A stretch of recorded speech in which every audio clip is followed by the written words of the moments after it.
rise to the top, 'cause we know what it takes. Through it all we survive, yet still hold the faith. Unchangeable, Lord, unchangeable. Hey, no matter how the dollar might stack up, me still not change. Me I go stay rough. Inna the giddy and you have to buckle up your lace. Be smart, don't be a gruff now. No. Life it's a journey, it's a long race, mama.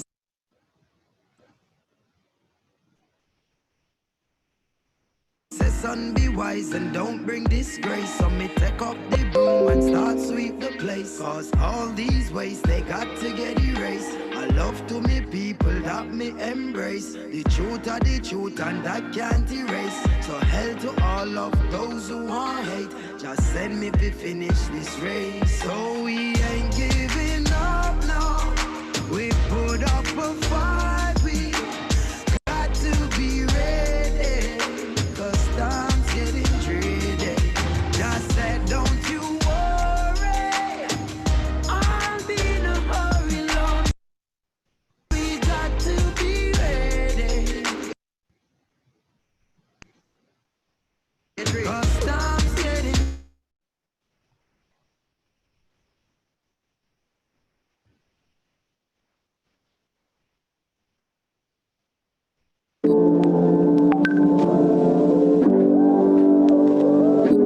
Are you between the ages of 15 and 29? Are you a person who wishes to develop your personal and professional skills?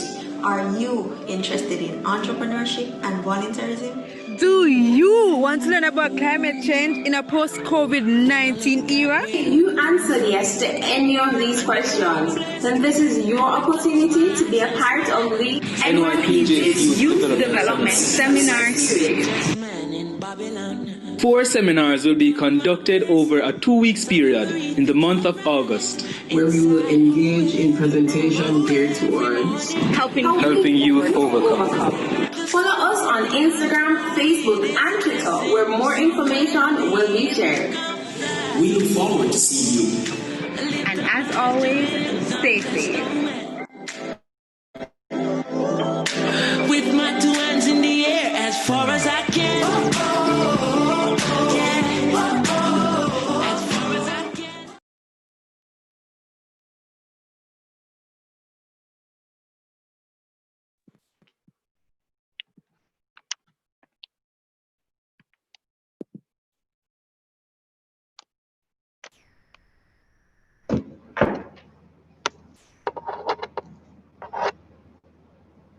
Are you seeing anything? The screen looks like it's my screen looks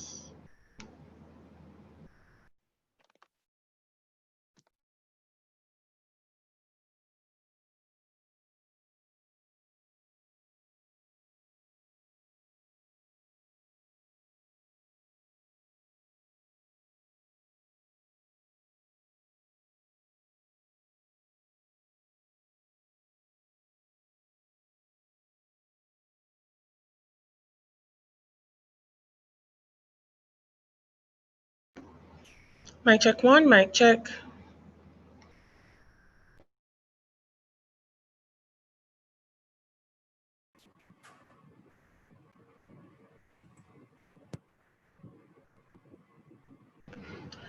All right, good morning, good morning, good morning. It's not morning anymore, it's good afternoon, one and all. And thank you for joining us for the second episode of the NYPJ Seminar Series. That's the National Youth Parliament of Jamaica's Seminar Series. Now, I am Cody Gordon, and it's my absolute pleasure to be your moderator this afternoon.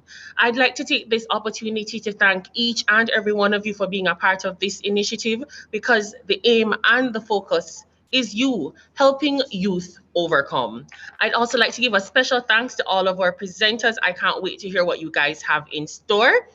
lots of excitement today. The topic of today's seminar is volunteerism. So that's what we're going to be talking a lot about this afternoon.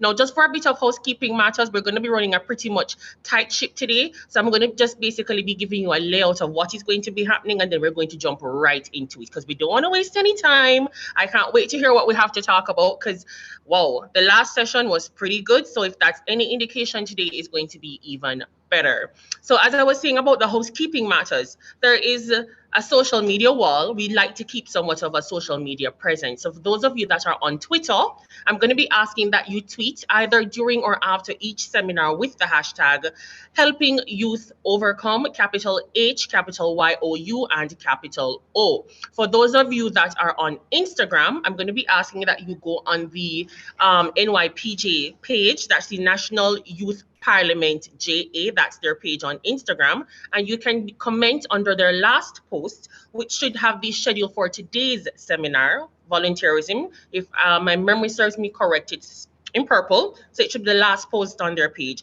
I'm going to be asking that you comment under that post. What we're going to be doing, we're going to be reading throughout the seminar. I want to hear what you have to say. I want to know your thoughts.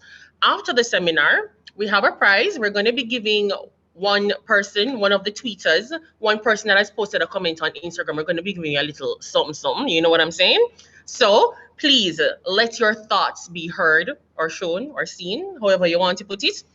Right? So as I was saying about the program for today, we have 4 awesome speakers for today. They're each going to be allotted 30 minutes each, after which there'll be a 5-minute question and answer session where you have the opportunity to have basically a little one-on-one with them, right? So it's going to be very impactful. I'm pretty sure of that. So without any further ado, I'll be coming in and out throughout the program. I'm going to be asking Miss Marlene Campbell. No, that's not true. I'm skipping ahead of myself. We're going to having a little entertainment session. So Miss Delicia Gale is going to be blessing our ears for a bit. Delicia? Hello, good morning. Good morning. Are you hearing me properly? Yes, you're loud and clear. Everyone should be hearing you properly. Okay, wonderful. Good afternoon again.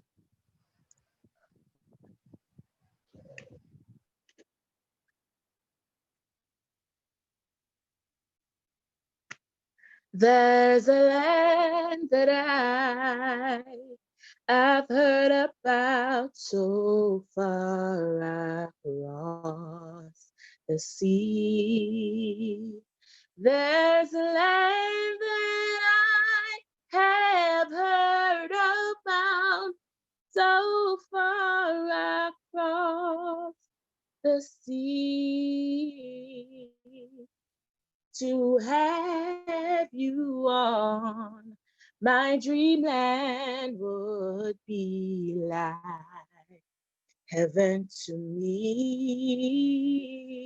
To have you on my dreamland would be like heaven to me. We live together on that dreamland and we'll have so much fun. We live together on that dreamland and we'll have so much fun.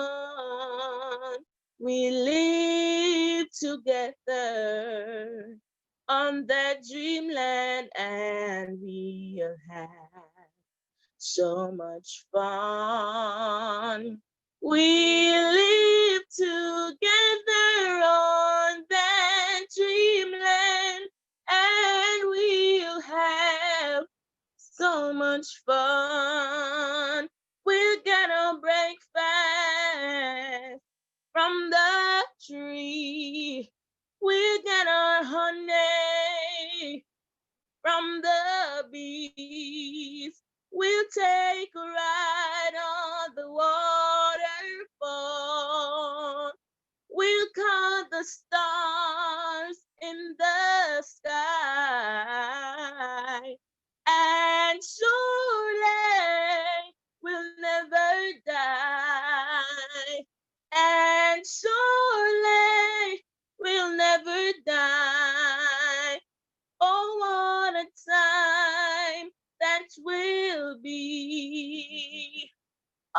just you wait and see. And surely we'll never die. And surely we'll never die. And surely we'll never die.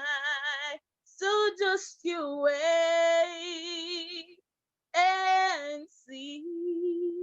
So just you wait and see. Wait.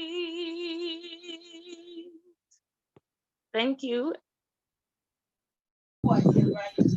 That was absolutely awesome. Thank you, Delicia. You sure your last name is Gaylor Griffiths?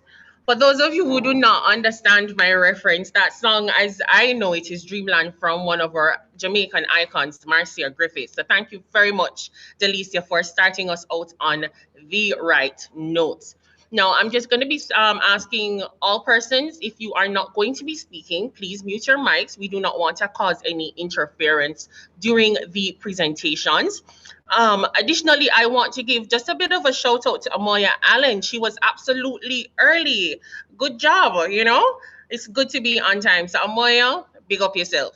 Now, as I had said before, we're jumping right into things. So I'm going to be asking Marlene Campbell to introduce our first speaker for the afternoon. Marlene, over to you.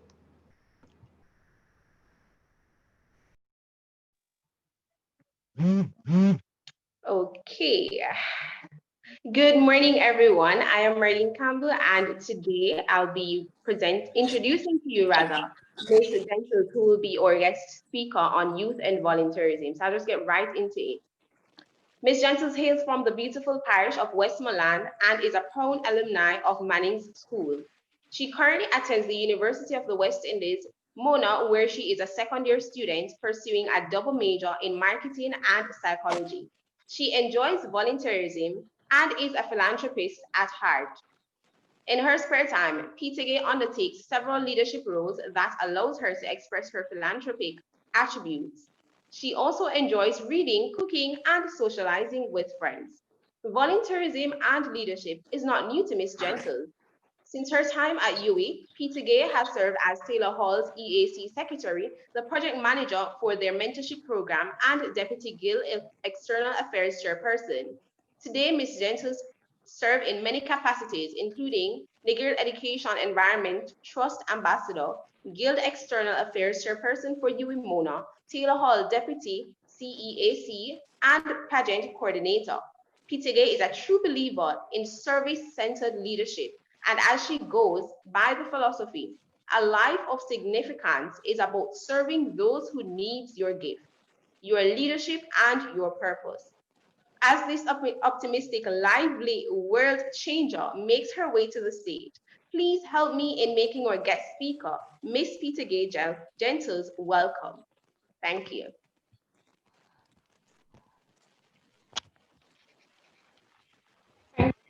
Introduction. I'm not making my way to the stage, but my topic today of discussion is youth in volunteerism. Now, as you heard in my bio, volunteerism isn't new to me, and I've been doing this for years. But before I start my presentation, I want to conceptualize the topic at hand.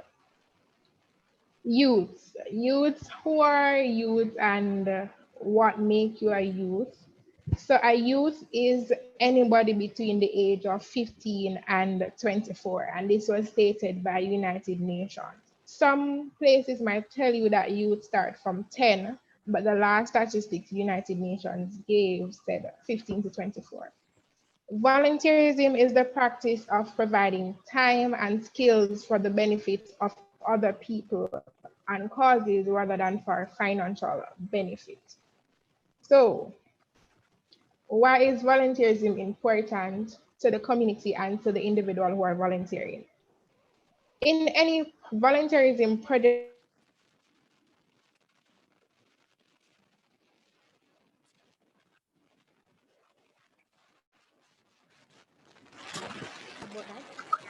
you hear me properly?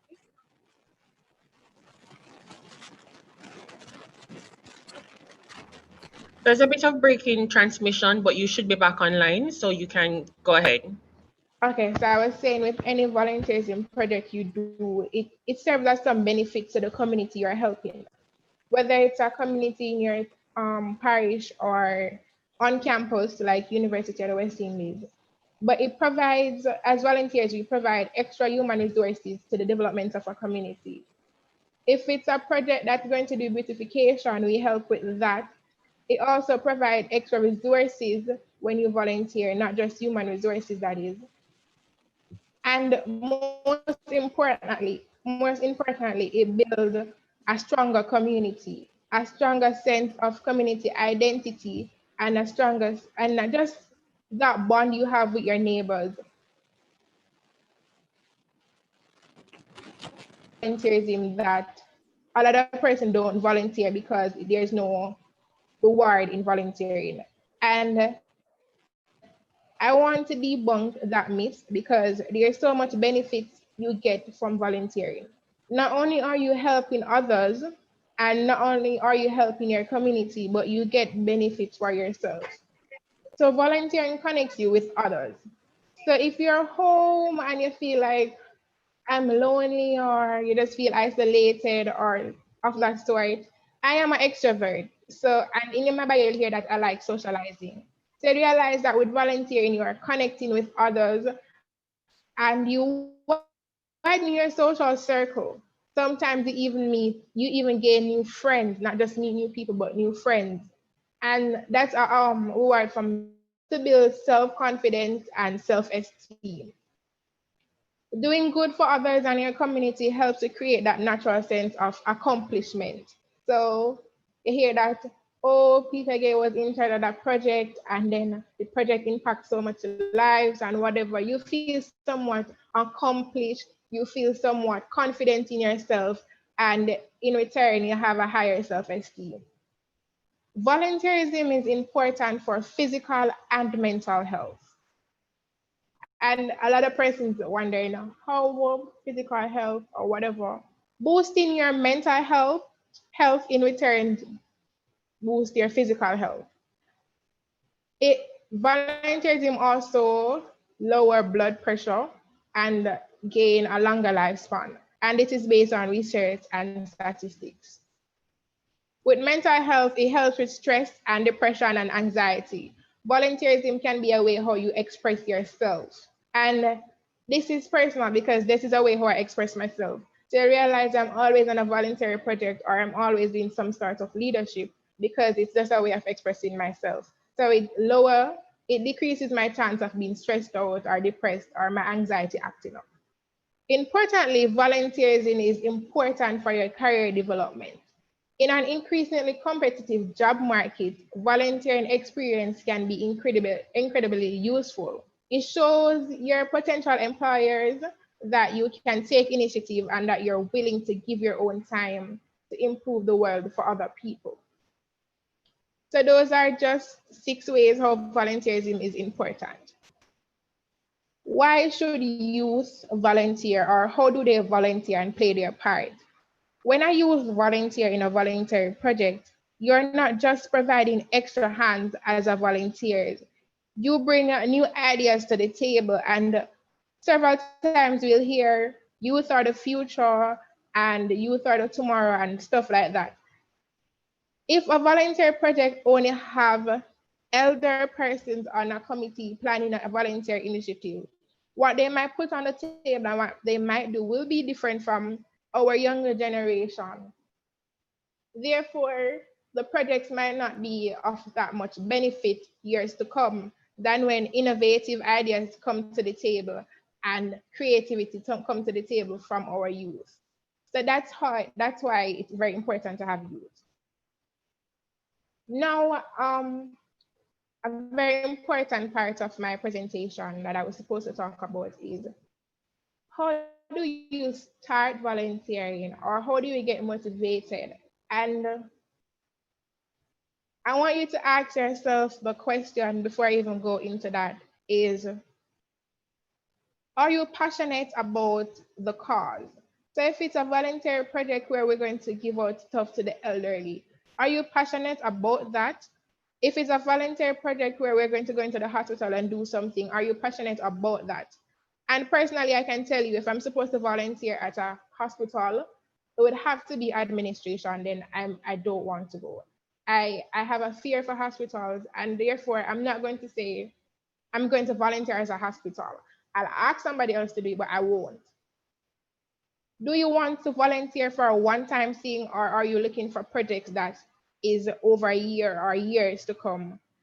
And last but not least, what set skill can you offer?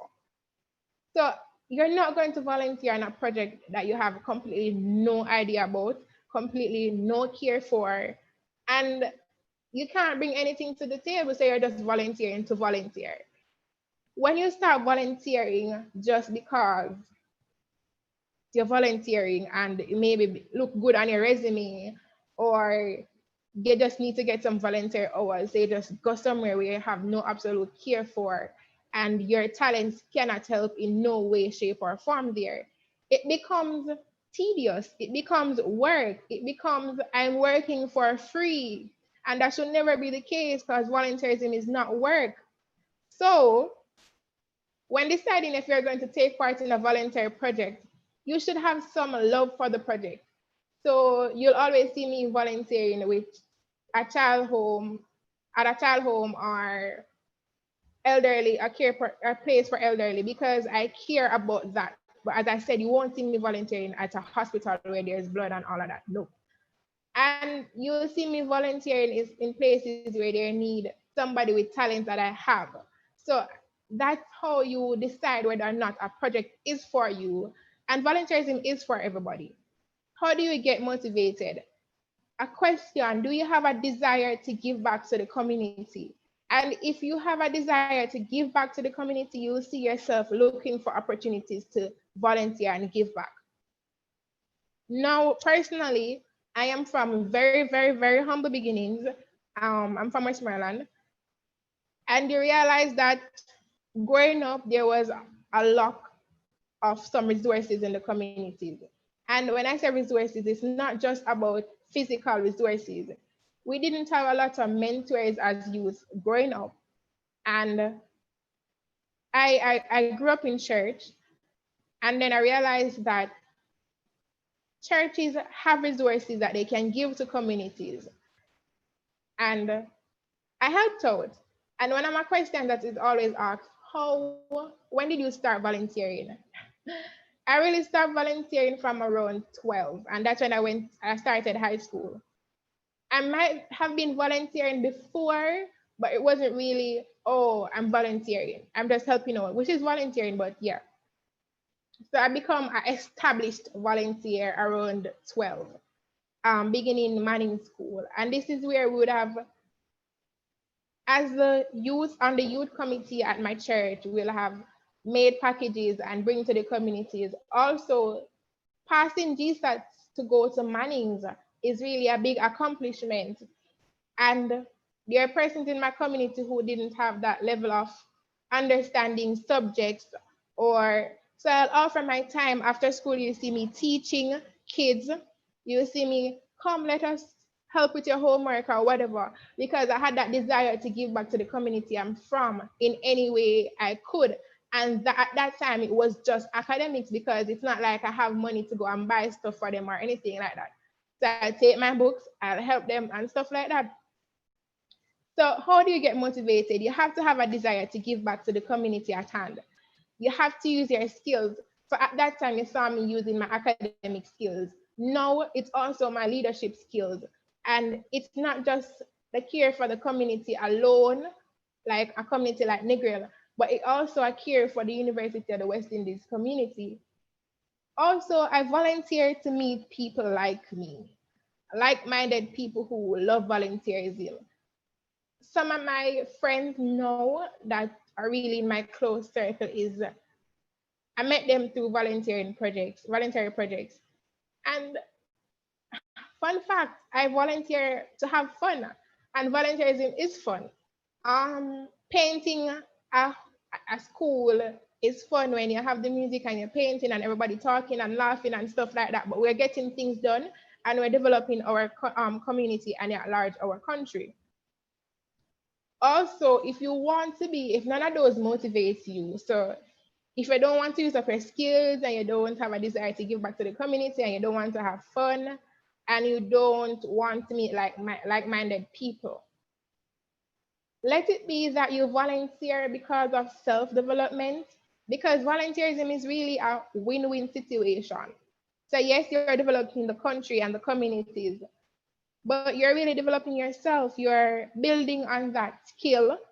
You are meeting new persons, and sadly, you are building that resume sometime too. So that's how you motivate yourself and get started. What are some accomplishments you have from volunteerism? Self-development is one, and just the feeling of giving back and that boost to your health. So personally, through volunteerism, I have made a network. I have made links. Through volunteerism, this is personal, through volunteerism, that's how I met enough persons to make a link. So I'm now on a full scholarship to the University of the West Indies. So for the entire 3 or 4 years I'm here, I'll be on a full scholarship, tuition, hall fee covered. And that's through volunteerism. I was volunteering on projects with the church, and then they started a fund, and I'm one of the person on that fund. So yes, volunteerism is about giving back without any rewards, but really and truly, there are some rewards from volunteerism. And that is why I was debunking the myth that voluntary service is just giving back without getting anything. It's always a win-win situation. I planned not to have my presentation long, so I'll just wrap up with a conclusion so I can have your questions. My conclusion is just tying back to the topic, the roles of youth in volunteerism. It provides you as youth with skills to grow into young adults and into the working world, and it gives back to your community. So you should have that desire to see Westmoreland as a better place, Kingston as a better place. You should have that feeling to see Jamaica as a better place. And if you have that desire to grow your country, you can find ways to give back. And there are a lot of ways to give back. And I just want to say, there need more youth in volunteerism. There was this project when one of my friends was like, why were you volunteering? Whatever, whatever, whatever. I can't see myself volunteering. And I'm like, okay. And we were short of volunteers on a project, and she decided that she was doing it because she was helping me out. And even though she volunteers more than me now, because she saw that what she gained from that experience is how you feel when you realize that you put a smile on somebody's face or you help them in a way that nobody else could. That feeling of joy is amazing. So I'll open up the floor for questions now.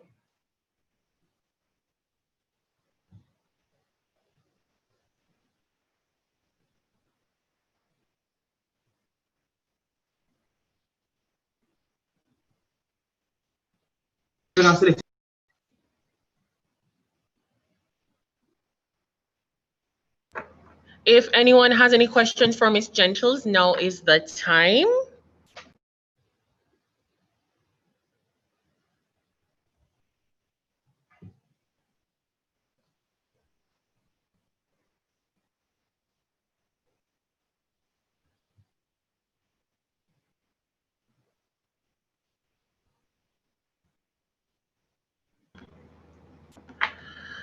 All right, I'm not hearing anything from anyone. So I'm going to just thank Peter Gay, Miss Gentles. Thank you so very much for such a short, that's wonderful, very informative presentation just now, because we basically just heard that giving freely basically pays off. Right? So that was our first presentation on volunteerism. I'm just going to give you a reminder to please social media, Twitter, Instagram. I want to hear or see. Please share your thoughts with us.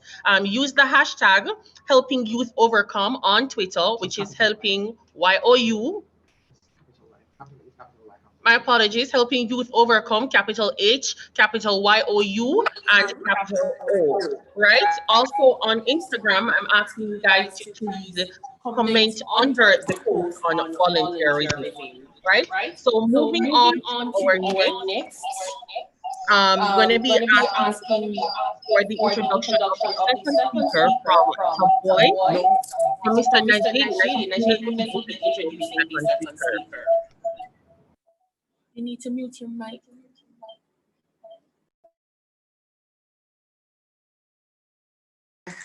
I think it's just maybe exhaustion. I think that's.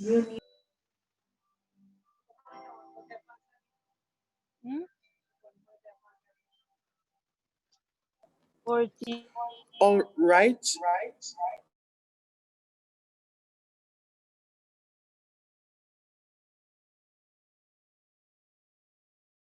Okay. All right, everybody. Good afternoon. Thank you so much for being here.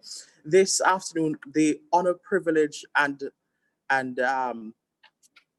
just the overall exuberance is mine to present you all to a gentleman who is no stranger to the space of volunteerism. Mr. Ricardo Volunteer Burke is the son of Janet Davidson and Mr. Watson Burke, and he's the founding manager and director of Youths for Change Foundation, in which he dedicates his overall life to helping others. He is a high school dropout from my parish, the parish of St. Thomas, and he left his job as a contract worker in 2015. And now he completely devotes his time to volunteerism. Under his leadership, the Youths for Change Foundation has received the 2019 Prime Minister's Youth Award for Youth Development. He has served in the community level as a community mobilization officer for the JAM Habitat for Humanities and under the Comet 2 Brace project in 2015, 2016, and 2017. He was also a healthy housing ambassador for the same project in Gregory Park community and has volunteered or done outreach programs right across Jamaica. Now, a lot of us would possibly know him from the NIA. He's a part of their board and joined the NIA in 2015 and 2 years later received an award from the NIA for community work. He led a few marches denouncing violence against women and children in 2015 and constantly through forums, social media, and other digital platforms has demanded good leadership from our governance and from our democratic leaders. After mastering the craft of volunteerism and giving back, Ricardo is still a very humble guy. I know him personally, and is predicated on the aim of seeing everyone having equal opportunities regardless of their circumstances. His quote says, "I am not driven by positions. All I want to do is serve the underserved people of this nation. Having equal opportunity and for giving back becomes a way of life and not of choice." Ladies and gentlemen, the honor is mine to introduce to you Ricardo, Mr. Volunteer Burke.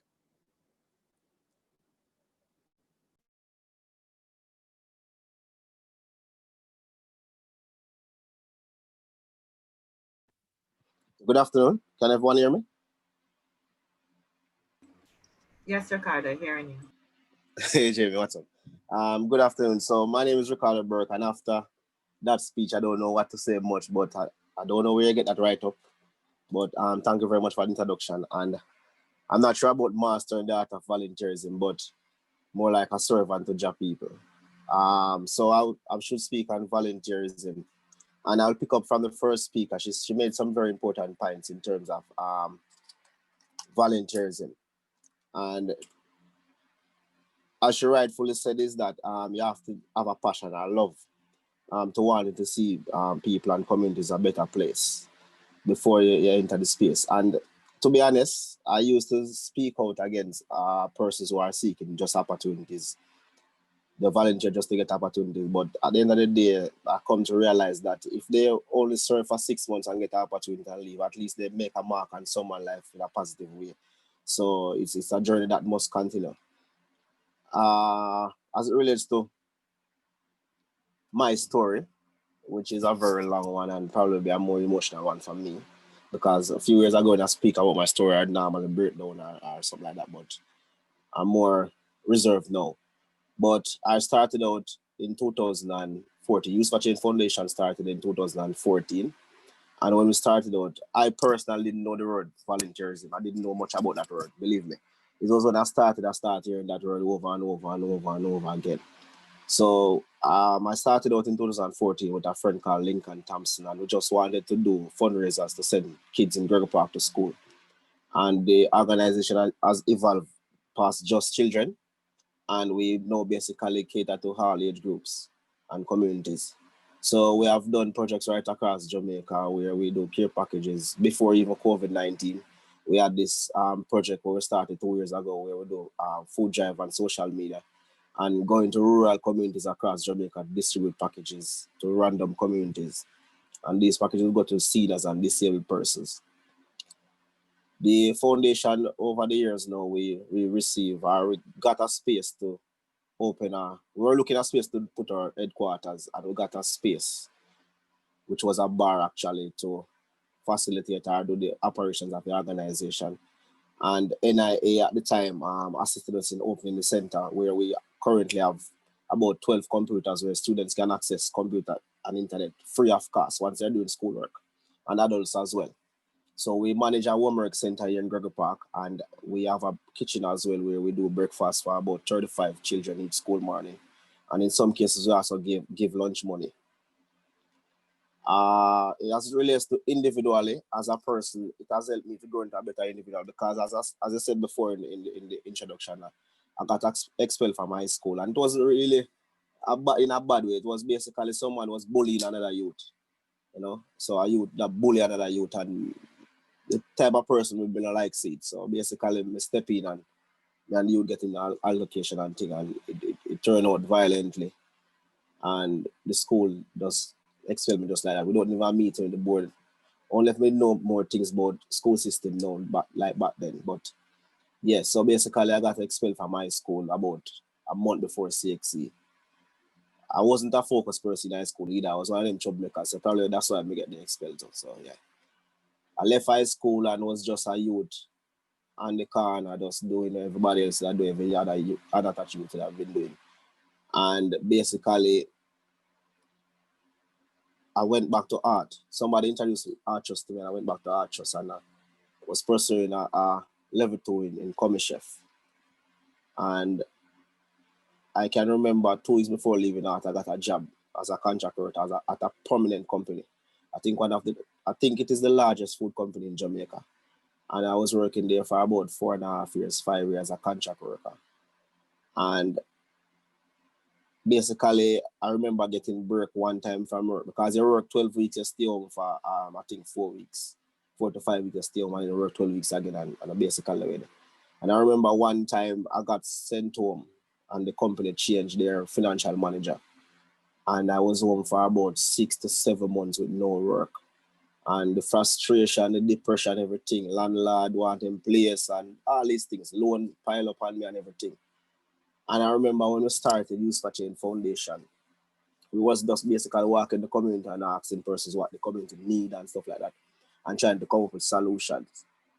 And I remember getting a call after 7 months to go back to work. And every time at work, I would normally on my phone checking if anybody like us, our page on Facebook and such like that.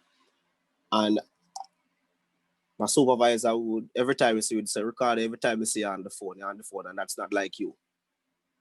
And after some consideration, after a while, I consider, I think about it, and I say, look, they work, but my mind literally not at work.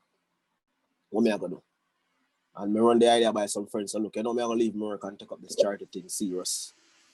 And some of them laugh at me, tell me something serious. I'm go to other people and them tell me it must work out, and they give me all excuses. There are some prominent people where we all look up to. Tell me saying that make no sense because they don't have the money. It not gonna work out. And I can remember a conversation with my mother. And she said to me that, Ricky, everything you do, I always tell you to try it. If it work, it work. If it don't work, it don't work. And that was what I took from it, where I decided, look, this is what I want to do. And I remember when my contract up, I didn't go back. I just started focusing on Youth for Change. So we started in 2014, and then by 2015, that was it for me. So I focused fully on volunteerism. And I must say, it comes with a lot of opportunity, for one, I can tell you that. Many opportunities. It allows you to meet some people that on a regular day you wouldn't meet them, none at all. and it opened a lot of doors for you as an individual. But you must not volunteer and look for material things or opportunities. Once you do it, generally things will fall in place. It won't fall in place on your time. You know, because I can remember when I started Use for Change, I actually wear one jeans pants for about 1 year and 6 months. I wear one jeans pants and I had two shirts, two Use for Change shirts. Every day I would wash them and hang them out on the line and then wear the next one. And I did that for about 1 year and 6 months. And just a few weeks ago, I was going through some of my clothes and taking out some that I said that probably I need to give away these. And remember in 2014, I had only one jeans pants, you know. So sometimes God break us down or clean us off and then build us up back in a different way, the way He wants us. So there are opportunities, there are platforms, there are everything, but you must be humble. You must always be grateful and committed. Be dedicated in order to overcome certain challenges. And this field is a very, very, just like any other field or organization, volunteers is the same, where you have other youth leaders, other youth, other people who will try to bring you down and try to speak negative about you, would spread rumors on you to break you. Yes, but you have to be strong and remember your purpose. Always remember why you started out. Always remember what you want to achieve and how you want to help people to reach their full potential. So hence why I will always remain humble, because I am from a two struggling family, because I don't call people less fortunate. When I learned the meaning of less fortunate, I realized that I need to stop calling people less fortunate. But I am from two underserved family, two poor family, and I'm from some struggling communities as well. So I grew up in some tough communities as well. So I'll forever represent those people, and I ask God each day to not allow me to turn my back on those people, because that's where I'm from. And regardless of the opportunities I get and the platforms, I'll all represent my community and where I'm coming from and my family and stuff forth. So I want to thank you guys for this opportunity. I'm not sure if how long I can speak for, but I want to thank you guys for this opportunity, for even considering to have me as a presenter, you know. So as it relates to Use for Change now, Jamie and Siobhan Garcia on the live, she's one of my mentors. So as a volunteer, as someone starting out in volunteerism, you need mentors. You need persons who are in the field. Even if they come in after you, there are persons who can give you insight on things that you don't really, or you overlook it. And they see it from a different angle, and they will enhance your attitude and behavior towards certain things. So yes, Jamie and Siobhan is one of my main mentors. And there are many others, many others. Because NIA has taught me so much over the years. And the trainings and workshops, they do help you as an individual to develop and be a more rounded person. And as I said before, or maybe I didn't say, but I left high school with one CXC subject, which is building tech. And I got the opportunity through volunteerism to attend the Excelsior Community College to study associate degree in social work with no CXC, because I didn't even use the one on the application form. But it was the experience that I garnered over the years and the workshop that I got exposed to through NIA and Jamie herself and other organizations such as the Jam Habitat for Humanities. It was those exposures and experience that fill up my the resume, because I have to create a resume to apply. So my resume was about probably 6 to 7 pages in details. And basically that was it. So yes, there's opportunity, and I'll encourage any youth or any individual. Many times we look at soldier, police, doctors, and servants of this country. But there are many ways to serve a country, and volunteerism is one way that you can actually serve a country without looking back for anything. So I'll encourage anyone to get involved and try to give back and develop your community. Even if you make it out of a community and you think that you're at a place where you're comfortable, try to give back to at least one person from that community and see, because that does go a far way. You know, believe it or not, that goes a far way. So I will also, in my presentation, shout as well. I'm hoping for any questions, and you can feel free to ask anything. I'll answer as best as I can. So thank you very much again for the opportunity.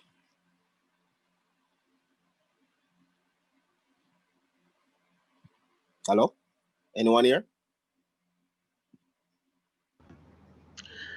I really don't want to think it's just me and you, Ricardo, because everybody's keeping it short and spicy today. Come on, guys. There must be something that you want to ask Mr. Burke. Okay, I'm seeing a question in the chat Mm-hmm. on any suggestions on where to volunteer.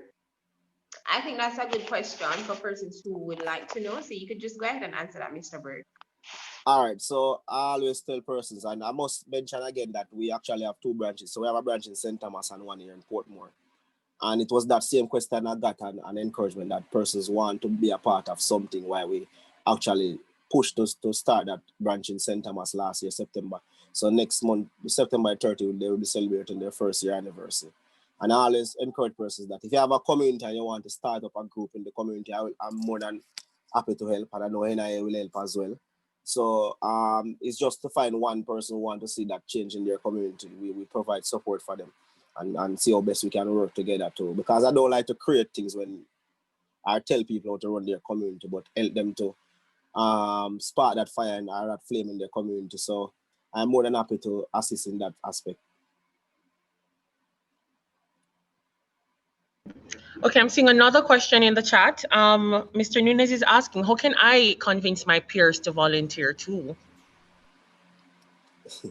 All right, so it's not necessarily convincing, but sometimes persons want to see proof because we are tired of hearing things and nothing done country. So sometimes we just need to probably, because for my personal thing is that if I am starting a group now, more likely it will be a bit easier for me because people might see me on NIA, people might see me on TV or hear me on the radio or something, so they will believe in what I'm doing.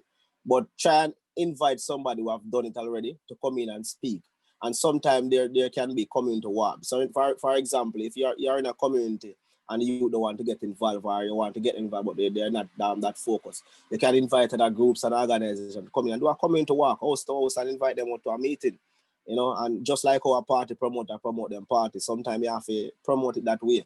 And then when you get them to come into a space now, you show them the vision and the mission you have and see how they can add to it. Because something that I know most group lacking is that they always try to be more directive. So they tell you what they want instead of allowing the youth to express themselves. And that's why youth stay away from some organization and groups. You know, so you create a space where you can make suggestions and they see them become reality. Because in our youth group, we actually allow the youth to make suggestions and we help to facilitate to undertake these projects and execute them.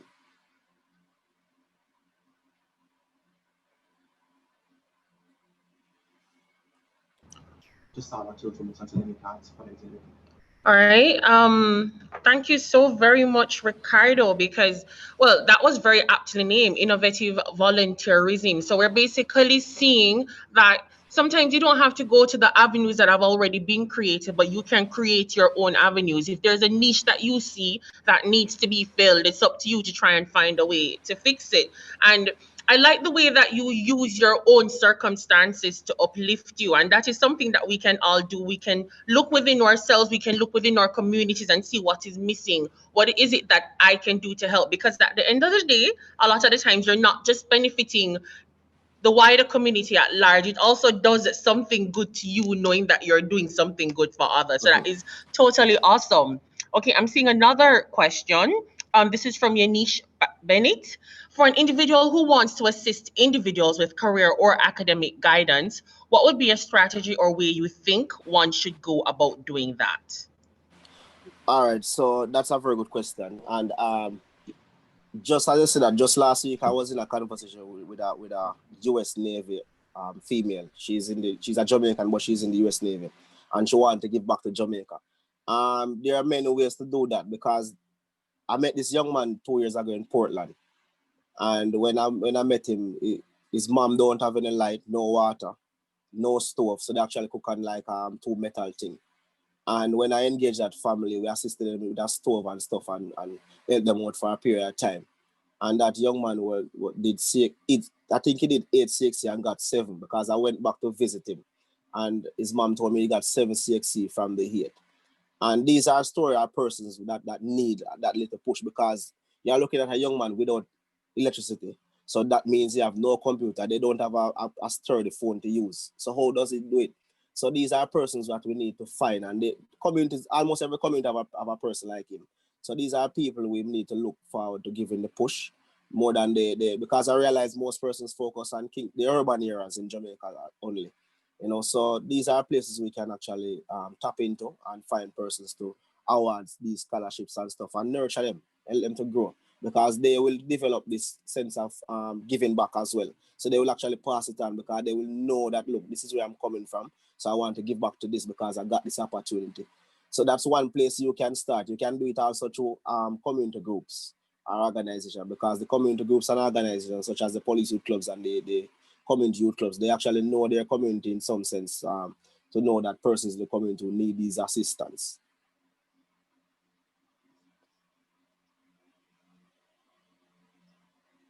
Did I answer the question? All right. Yeah, man, there's another one. I understand Miss Shavans would like to say something. Miss Shavans, are you in? Yes, I'm here. Just to answer one of the questions, any suggestions on where to volunteer? Generally, when young persons come to me, I ask them, what is their passion? What are you interested in? Based on your passion, then you can align yourself with an organization that is doing work in that area. So for NIA, if your passion is to be politically involved or involved in governance and to receive training and to work with other youth in the same area, then you can volunteer with NIA. If it is that you're on the more philanthropic and you want to give aid to communities, then you can find an organization like Youth for Change, which Ricardo is the head of, or you can go to a Red Cross. If it is education, then you may want to go to a UNESCO, right, and volunteer. So depending on your passion or where it is that you feel that your skills lie, then you can research and find the organizations in that area. So yeah, that's it. True. All right, Mr. Burke, there is also another question. What has been your most rewarding voluntary experience, and what have you learned from this experience? I don't know if it's rewarding, but the best decision that I've made, apart from starting Youth for Change, will actually join NIA, to be honest. So since I've joined NIA, it has opened so many doors for me as an individual and the organization as well, which is Youth for Change. So I don't know if it's rewarding, but that's one of the more memorable things for me. And what's the second part of the question? Repeat that for me, Mr. Burke. I didn't hear that last question. You were asking for the second part? Yeah. Right. So it asked for your most rewarding voluntary experience and what you learned from the experience. Oh, volunteering experience.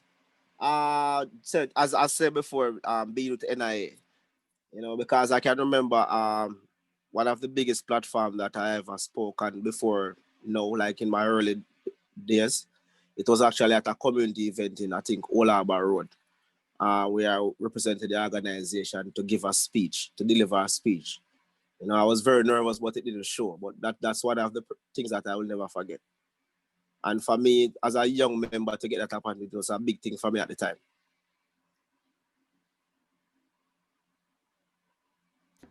Awesome. Thank you so very much, Mr. Burke. I really enjoyed your presentation. I like the fact that you came from a very real place, So we really understood what was happening and what paths to take and how, different avenues can lead you along different places, but it's still very much rewarding at the end of it. So thank you once again, Mr. Burke, for your presentation. It was greatly enjoyed. It is my pleasure speaking with you today, and I hope that there will be some future symbiotic movements between you and the NYPJ.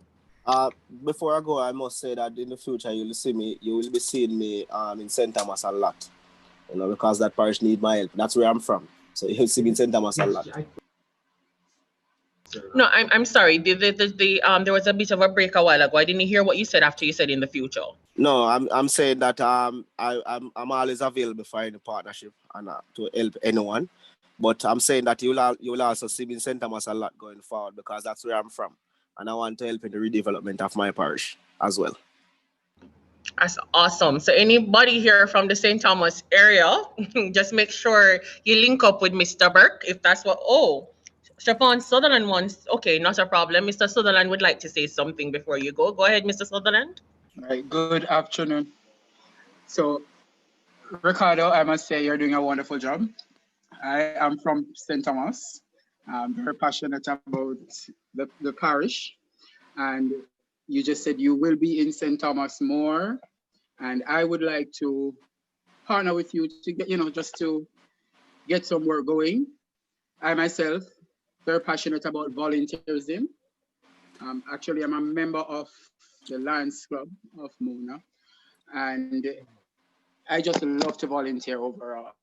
So, and even today, I must say, I'm offering my service in the sense that I'm assisting the National Youth Parliament with Zoom today. So, any little act as it relates to helping, I am for it. So, I follow you on Instagram, and I look forward to chatting with you more.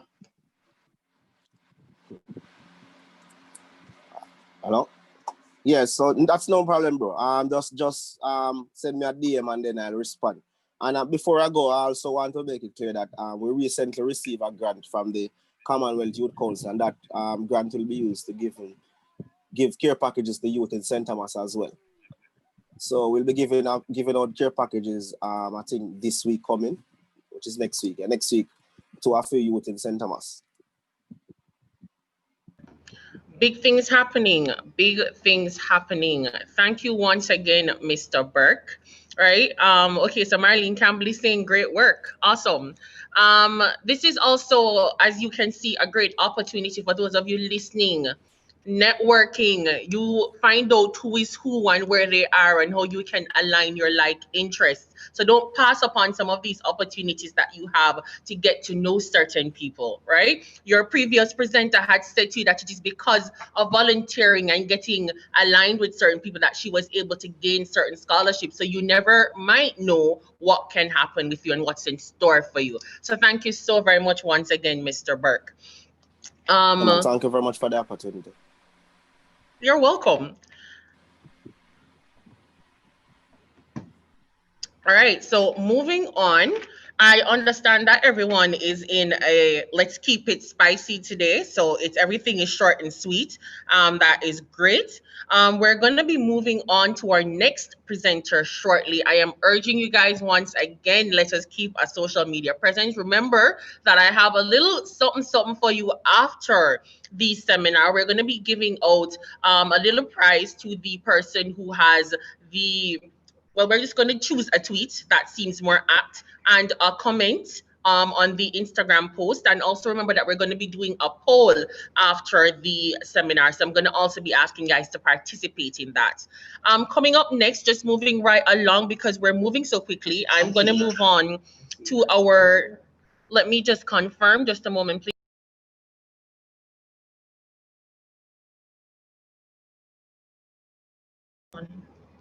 All right, so I understand that our next speaker is available. So I'm going to be asking Mr. David Salmon to introduce our next speaker of the afternoon. Mr. Salmon, over to you.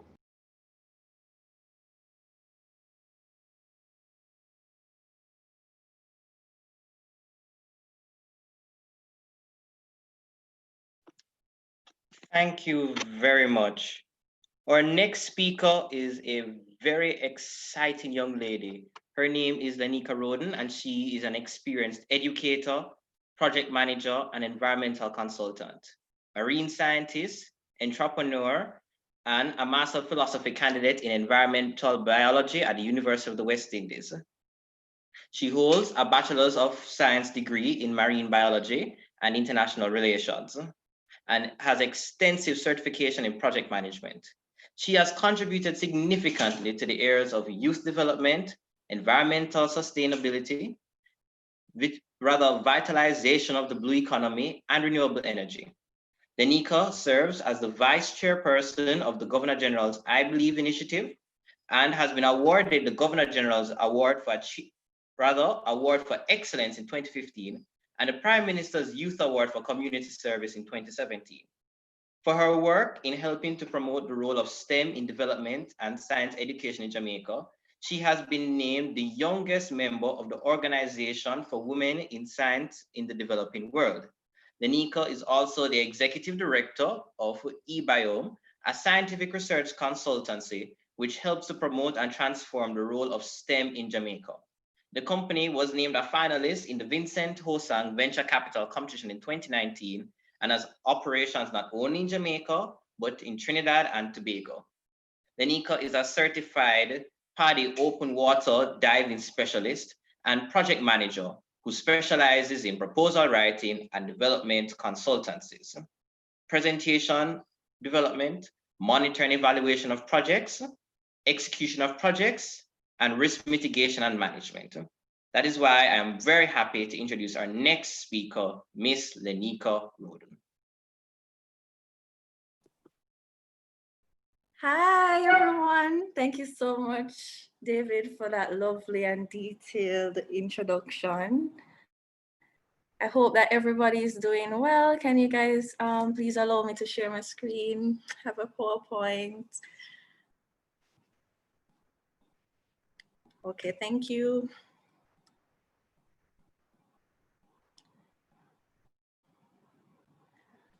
I know it's so hard to get people to interact with you while it's a virtual meeting and stuff like that.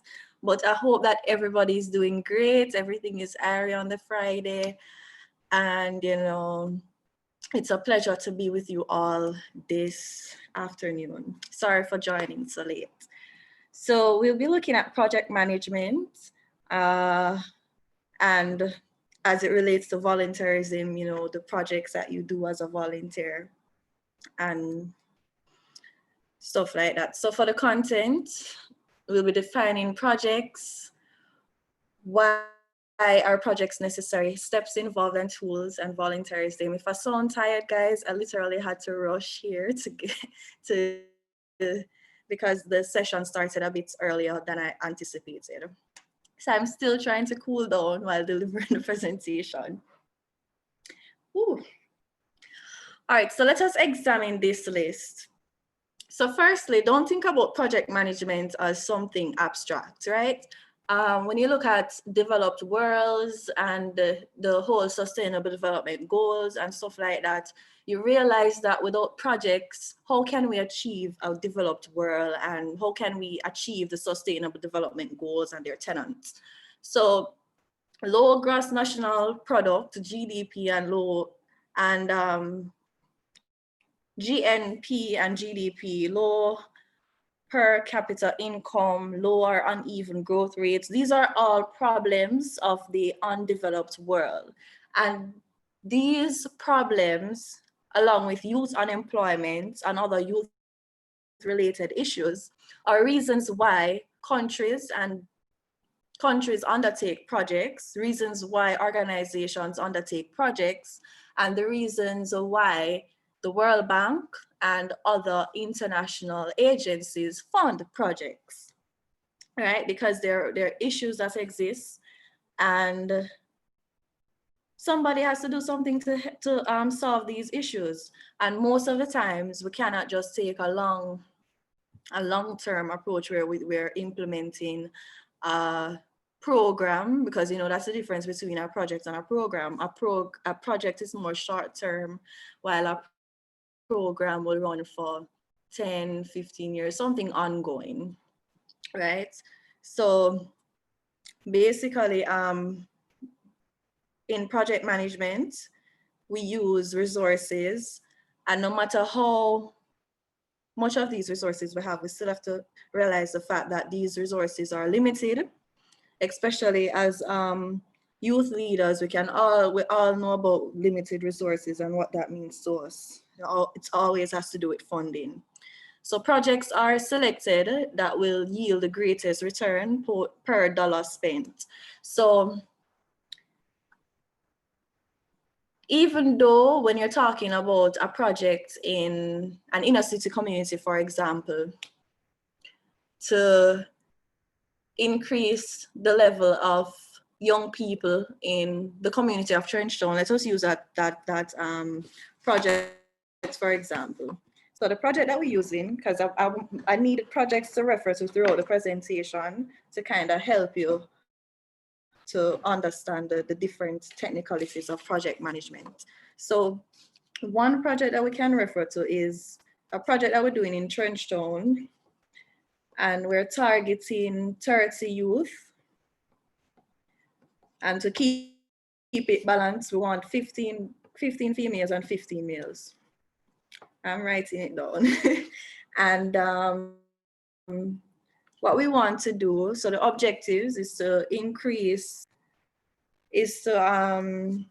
teach them how to use tablets. So increase their technical capabilities. So a project like this, you won't be getting a return on your dollar, money-wise, right? Because what will happen is that you're spending lots of money for the tablet, but when the students learn how to use the tablet, you're not getting any money from them. So what investors will have to look at is the benefit and put a figure on that benefit, right? So, and this will help you guys. I hope you're listening, because this will actually help you to write your proposals and stuff like that. Like, this is 101 of how to get funding, because sometimes young people don't know what to put in their project proposals, right? So the return is always important when you're considering a project. It has to yield some kind of return. Now, even though we can't monetize that return, it must be for the greater good in some aspects. So they learn how to use the tablets, so now they're able to get onto the internet. For the young men, they might they might not be inclined to waste their time or go into any criminal activities and stuff like that. So we might contribute to the national goal of lower crime rates, the national goal of increase in some kind of education and stuff like that, yes? And that would have a dollar figure on it, because once the crime rate is low, the country don't have to spend as much money as it has been spending on policing different communities and what else? Like the health sectors would be affected because of crime and stuff like that. So that's kind of help to reduce the government's expenditure on some of those programs. And you have to make mention of that in your proposal, like how it is that even though you won't be making a penny from the project, but how is it that you can still make some kind of profits in a sense? So every project has these characteristics, and I'm just going to run through them real quickly. So one is that they have a set of integrated activities that uses resources. Yes, the cost and the benefits. Every project must have those. It must have a specific start time and end time. And of course, the end time would include the deadline for when these objectives outlined would be achieved. The resources, that's the cost, used are generally measurable. So in some cases, benefits are intangible. And of course, as I mentioned before, if you're going to be lowering crime rates or increasing the educated youth and stuff like that, or education among youth, raising awareness, teaching them specific skills, then that would be an intangible benefit. So that's not money in an investor's hand. And projects, of course, it lends itself to planning, financing, and implementation. Every project needs some kind of financing. What's so amazing about the virtual world is that you can run a project using a free Zoom account or a Skype account. However, if it is that you're really talking about making an impact and you want more than 100 people on your Zoom call, you might have to get a pro account. So then a cost is now associated with it. And of course, you know, one thing we learned from SpongeBob is that time is money and money is time and all of those things. So time and money is kind of like, it goes hand in hand. So even though something might not be costing you money, it's costing you time, and time is valuable. So And of course, projects are usually associated with a specific geographic location.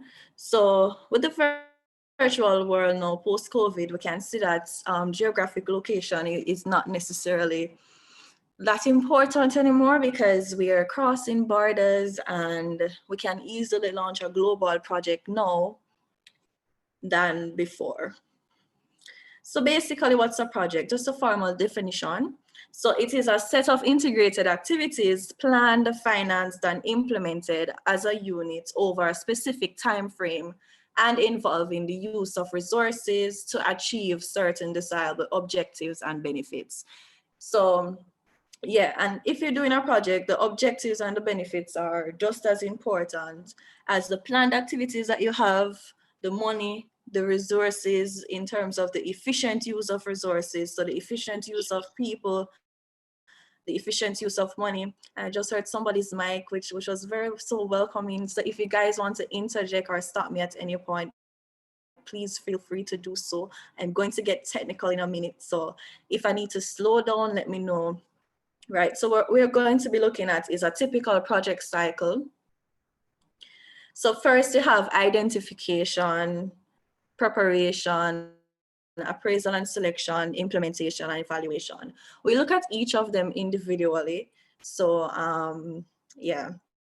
So if you're going to be implementing any kind of project, and most times as young people, everything that we do are projects. It's project related, right?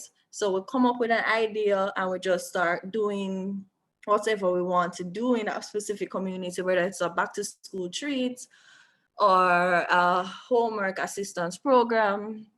It is a project, yes? And so, yeah, identification, when you get the brilliant idea that you want to do this project.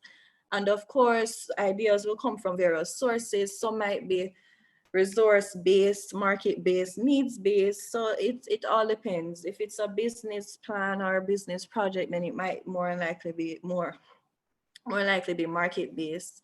So identification actually comes in the form of a document, or it should. So most times, so the young people that I work with, if they come to me with an idea, I always let them know that, you know, I love your idea, but you have to put it on paper, you have to put it in some kind of document, because even though your idea is brilliant and I love the enthusiasm that comes with it,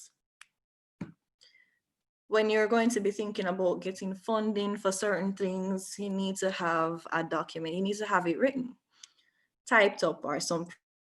So the initiation document, basically, it includes an elaboration of the idea into a specific proposal, and that is usually known as a project identification document. And right, or you can probably just call it a project identification report. So it includes, like, for example, overview, objectives, and all of those things. I'm sure some of you might be familiar with doing a document like that. And then you have preparation. So preparation involves detailed preparation and covers an investigation of the technical, financial, and economic feasibility of the project itself. So this stage is also known, so preparation is known as the feasibility stage. And I mean, if you're taking notes, that would be great as well. But I'm thinking that some of you might be so familiar with this, and I might just do it and never ever realize that, oh my God, this is what I've been doing. So a pre-feasibility study it's kind of normal and required for all projects. So basically it's where you check if the project is doable in that amount of time with this amount of resource. Is it doable in this community? Is it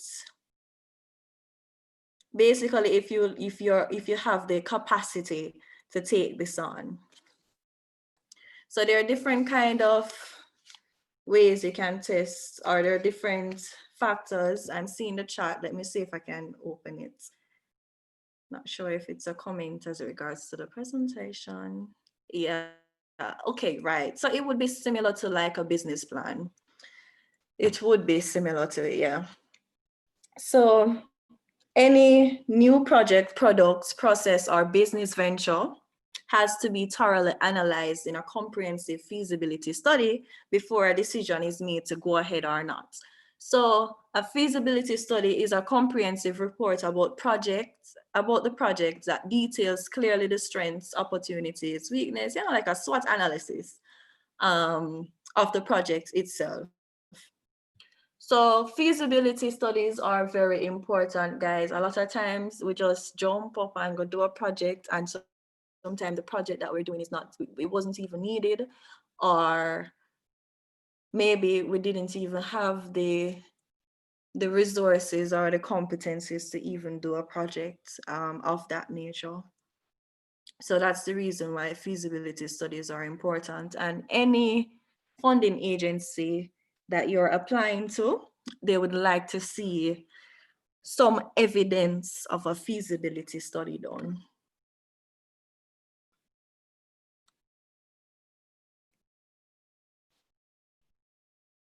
So let us look at technical feasibility, which is like one of the main tenets that they look at. It's one of the main feasibility studies out there, really. So technical feasibility is the assessment of the technical requirements of a project or product to find out what technical resources or project or the project itself requires.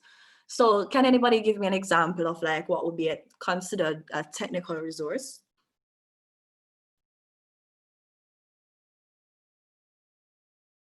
Especially for like our Trenchtown project. So we have 30 youth and we want to teach them how to use tablets.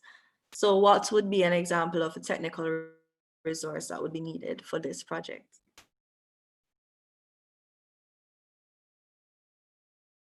Anybody on mute and you can speak.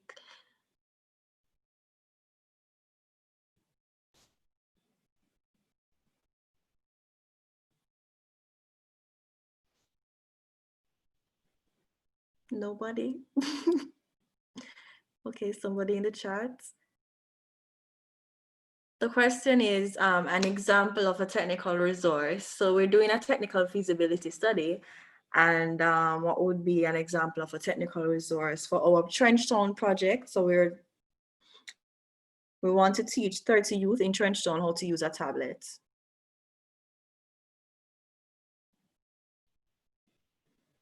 The tablet. Okay, go ahead. Somebody was just saying something.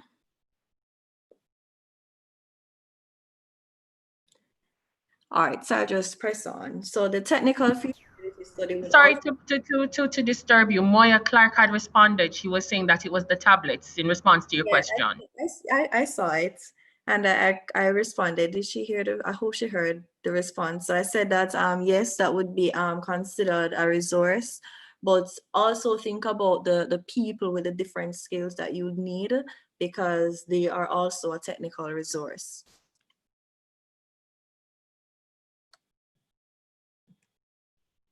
So the legal feasibility, so this is an assessment of whether the project meets the legal requirements that exist for implementation.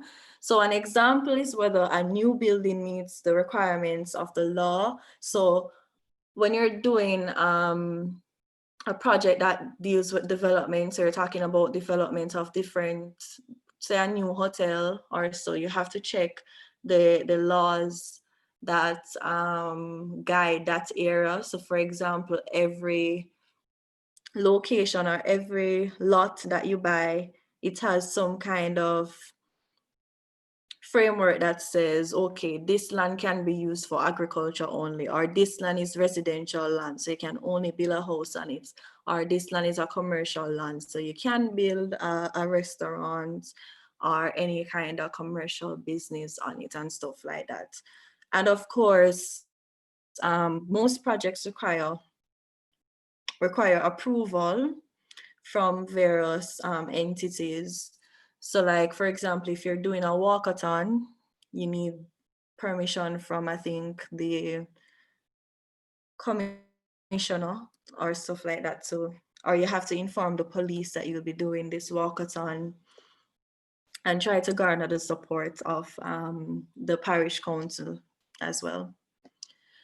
So scheduled feasibility is one of the most important feasibility studies. It's one of the most important aspects of feasibility for me. So basically, scheduled feasibility has to do with, well, it has to do with the schedule of the project itself. So when will you undertake this project? Yes, and the length of time that you're going to, that you foresee this project to take. So a lot of times we assume that a project of this nature can just, like for example, our trench turn project, we probably say, all right, to teach 30 young people, maybe like eat a month, we can teach them in a 1 month, and not hard. But then we start the project, or we have the start date as September 1, right? And then on September 1, we still not get the tablets, right? Because we have to take into consideration the time it will take to procure the materials, the time it will take for funding to come through, the time it will take for even the legal documents and stuff like that, the sponsors to come on board, the volunteers available at that time. Most of our volunteers are probably high schoolers, and so they might have school starting September. So how is it that we're going to work around that? And now with COVID-19 in place, you know, this becomes even more important, because then you have to say, like, we can't do all 30 on one day because we have to observe social distancing and stuff like that. So probably we have to break that down and do 5 students a day with 5 volunteers.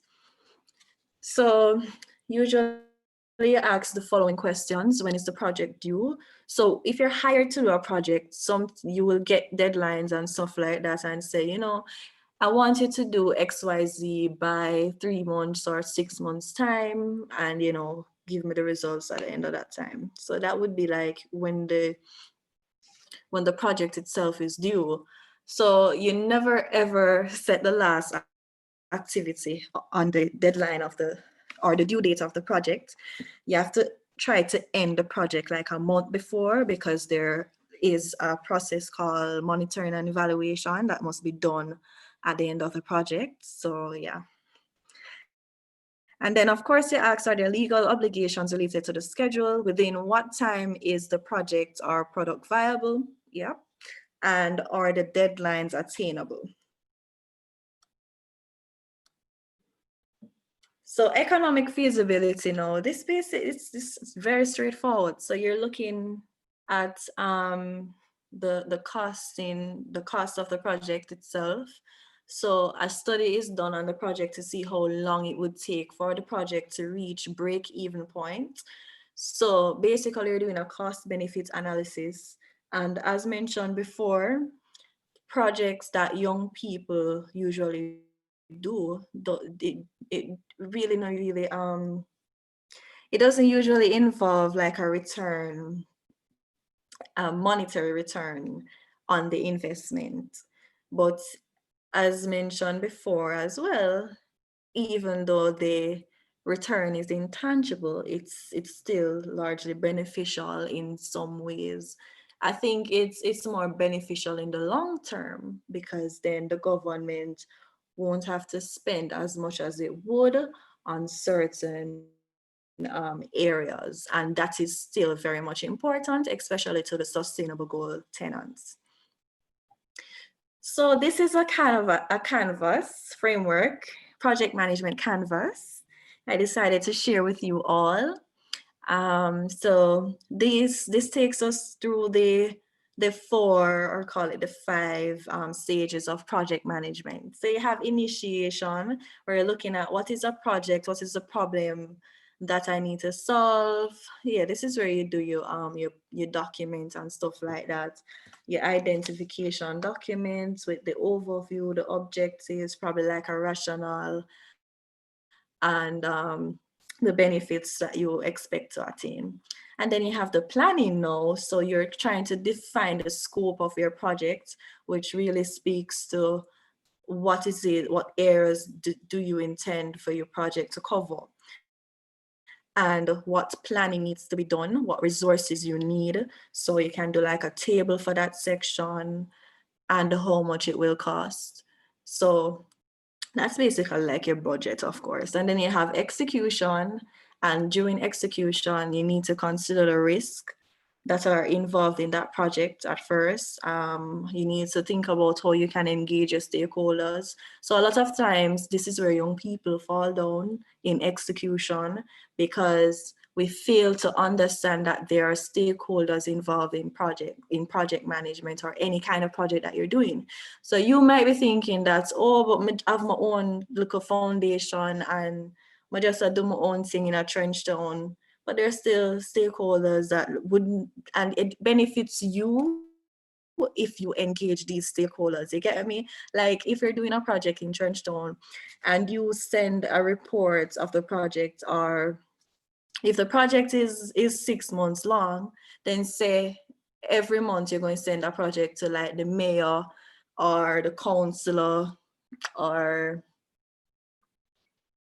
probably other community officials and members and stuff like that. If you can send it out to all community members, I don't know, probably like post it on a notice board or something to let them know what is happening with your project and stuff like that. Like this is the achievements of month one and stuff like that. This has been happening in the community. You know, there are still stakeholders, they're external stakeholders to your projects, even though they are not directly involved, but that's the whole point of the stakeholdership thing. And it works. When you keep stakeholders involved, it helps you as a project manager to garner the support of these stakeholders in the future.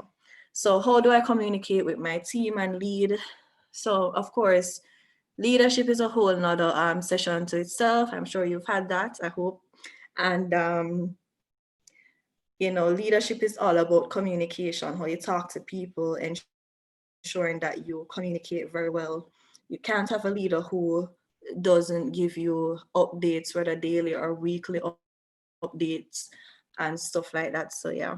And of course, you ask a question if you're doing the project right, and that is a form of monitoring. So as you go along with initiation, planning, and execution, you'll find that you need to be monitoring the project as it progresses, because sometimes you might have had a certain expectation. So for example, the 30 youth that we're working with in Trenchtown to teach them how to use the tablets, we have an expectation that these students at least know how to read, right? But then when we get there and we start doing the project and everything, we realize that 8 out of the 15 females can't read.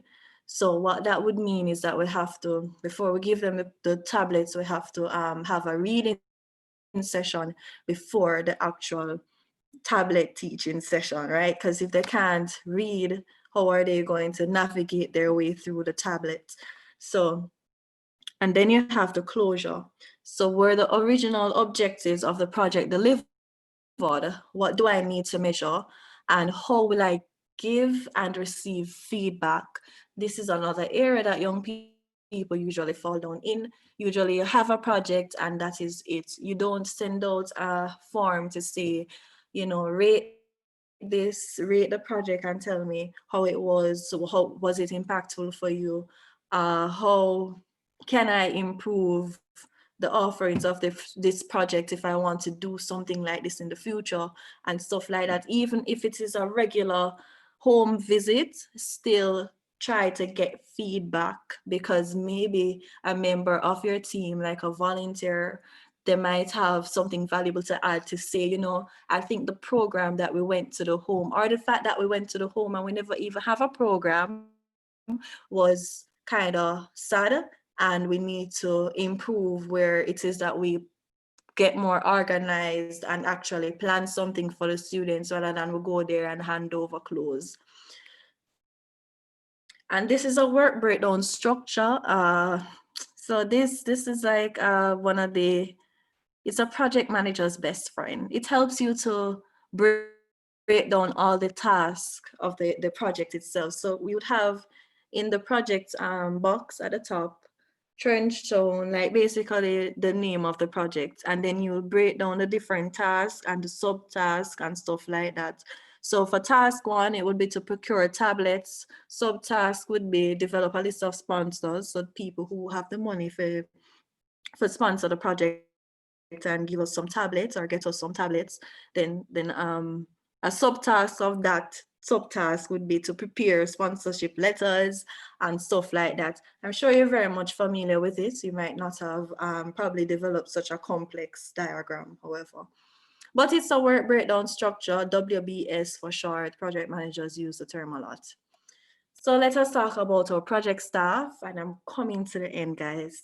So project staff. So usually, if you're doing a project for like a company or a business, you have a paid staff or the paid consultants. And then if you're doing like a development project now, you still have paid consultants, might not be as paid as business projects, but you have a paid consultant and you have volunteers. So one of the most important questions that I was asked to address is how is it that young people can get volunteers to give their time to projects even though they're not getting paid for this and stuff. And the answer to that is incentives. So most people who volunteer with my organization, I Aspire, or any other opportunity that I might send out to procure volunteers, they usually get an incentive, whether that be certificates, opportunities, network building, a stipend, free hotel stays, knowledge, experience. They learn something new. It must be beneficial to the volunteer. So I volunteer for projects still as well.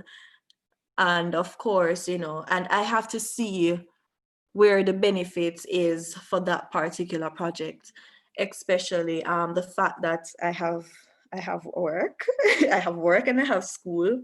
So I don't necessarily have the full 24 hours to go give away like that. But so any project there is, it must be that it is something dear to my heart or something that would benefit me in some way or another. And no matter how old we get, networking cannot get old, So hi everybody on the call again. I'm Lanika Roden. So right. So and certificates, it can be as simple as a certificate of participation, something that they can have as proof that they were a part of this initiative. So when they're applying for scholarships and stuff like that, they have something that says, I have been involved. So yeah. And that is the end of my presentation. If you have any questions, let me know.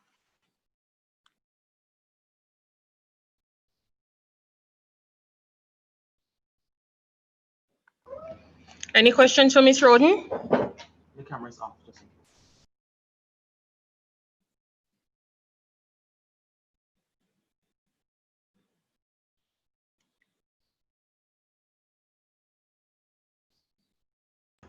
Okay, I'm going to give you guys another second or two to gather your thoughts. I think one of you might be formulating some questions.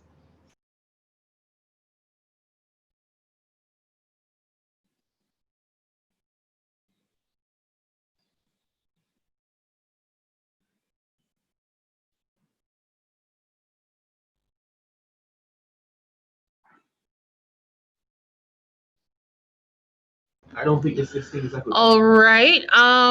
Miss Roden will still be in the room. So in the interim, Siobhan, could you jump over to the social media wall? Let's see what's happening over there, please. Just a reminder that we're looking out for comments. We want to keep the social media presence going.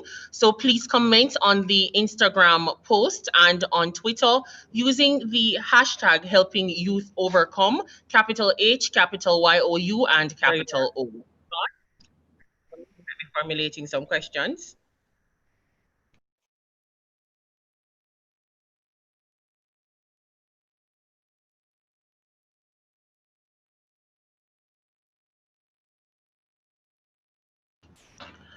All right, so it's not very clear on my screen. I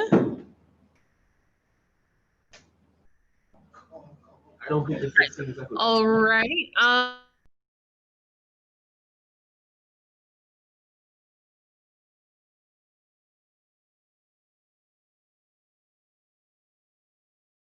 For comments, we want to keep the social media presence going. So please comment on the Instagram post and on Twitter using the hashtag helping youth overcome, capital H, capital YOU, and capital O. Formulating some questions.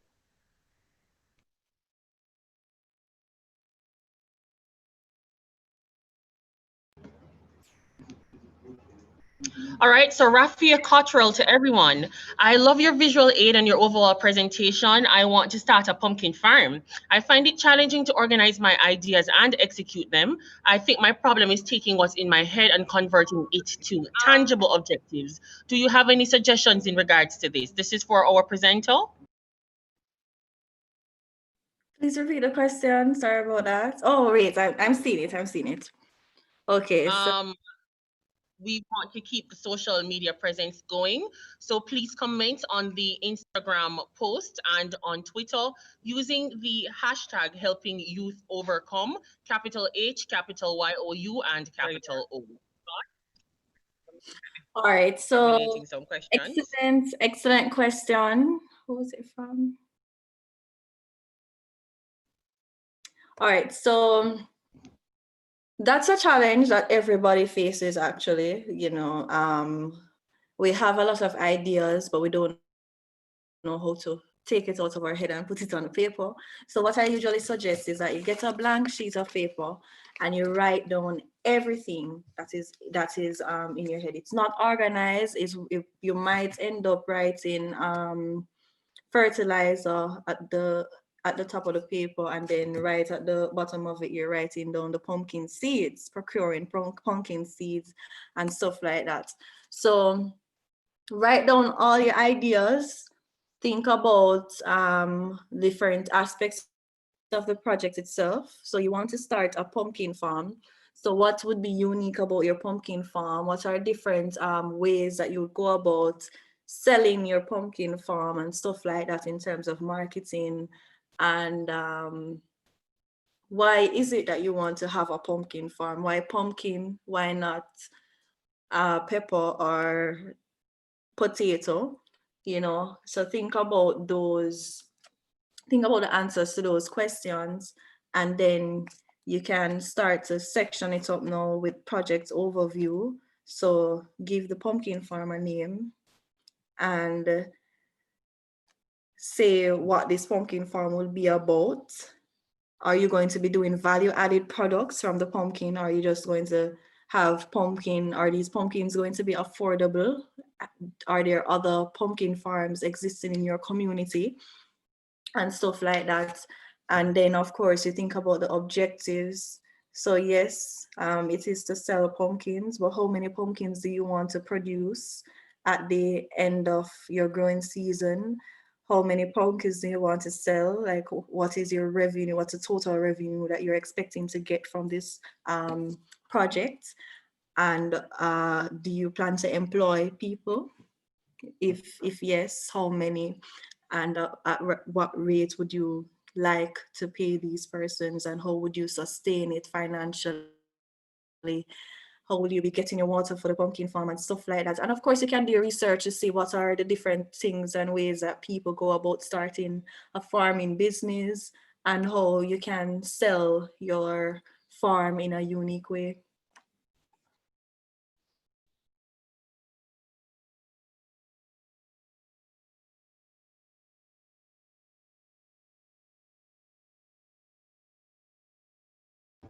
Okay, thank you for that question, Rafia. Thank you so very much. Also, Lenika, for clarifying for me.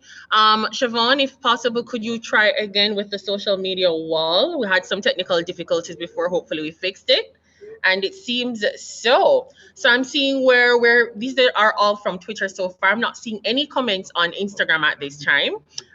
Great session on volunteerism. with some great speakers who are experienced in the volunteerism field. This is from Marlene. This one is from me, and this one is from Siobhan. Siobhan was the one that, really wanted to get in contact with Mr. Burke and get things going. He has a passion for volunteerism, and he reiterated that a couple times before. Awesome presentations from Peter Gay Gentles and Ricardo Burke so far on youth in volunteerism and innovative volunteerism, and that was from Najee Nunez. I'd also like to give a special shout out to those viewers who are streaming from our Facebook and YouTube pages. I want to big up on yourself. It's so nice once again to have you guys here with us today. And remember that the aim or the focus of this is helping youth overcome. Okay, so with no further ado, we're going really quickly today. We are going to be moving on to our final presenter. It's not the last thing on the schedule, but our final presenter. So I'm going to be asking LaShawn Mills to do the honor for me. LaShawn, go ahead, please.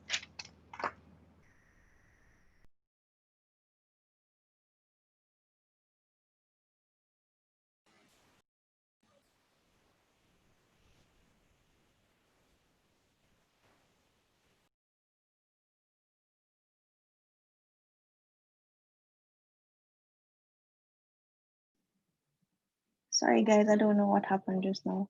She holds a bachelor's degree in psychology with a minor in literature in English from the UWI, where she received a full scholarship to pursue her study from Cable and Wireless, Jamaica Limited. Ms. Shevans pursued a diploma in project management at the Management Institute of National Development. She has also earned a Project Management Associate Certificate in partnership with the Inter-American Development Bank.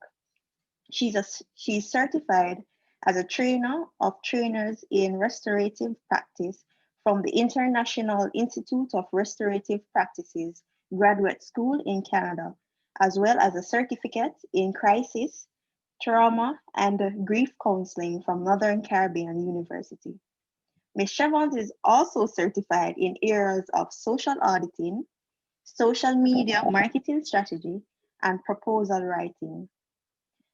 Currently, Ms. Shavons is pursuing her master's degree in science and development studies at the Sir Arthur Lewis Institute of Social and Economic Study at the UWI Mona campus. While serving as administrator at the National Integrity Action in 2013, Ms. Shavons took an interest in forging linkages between the organization and the youth seeking to educate youth on the adverse effect of corruption and how to become advocates for good governance. In 2016, Ms. Shavons was selected to spearhead the organization's youth program supporting youth-led organization by enhancing their knowledge of organizational structure, their overall technical capacity, and Jamaica governance framework, so that they are able to carry out their mandate effectively.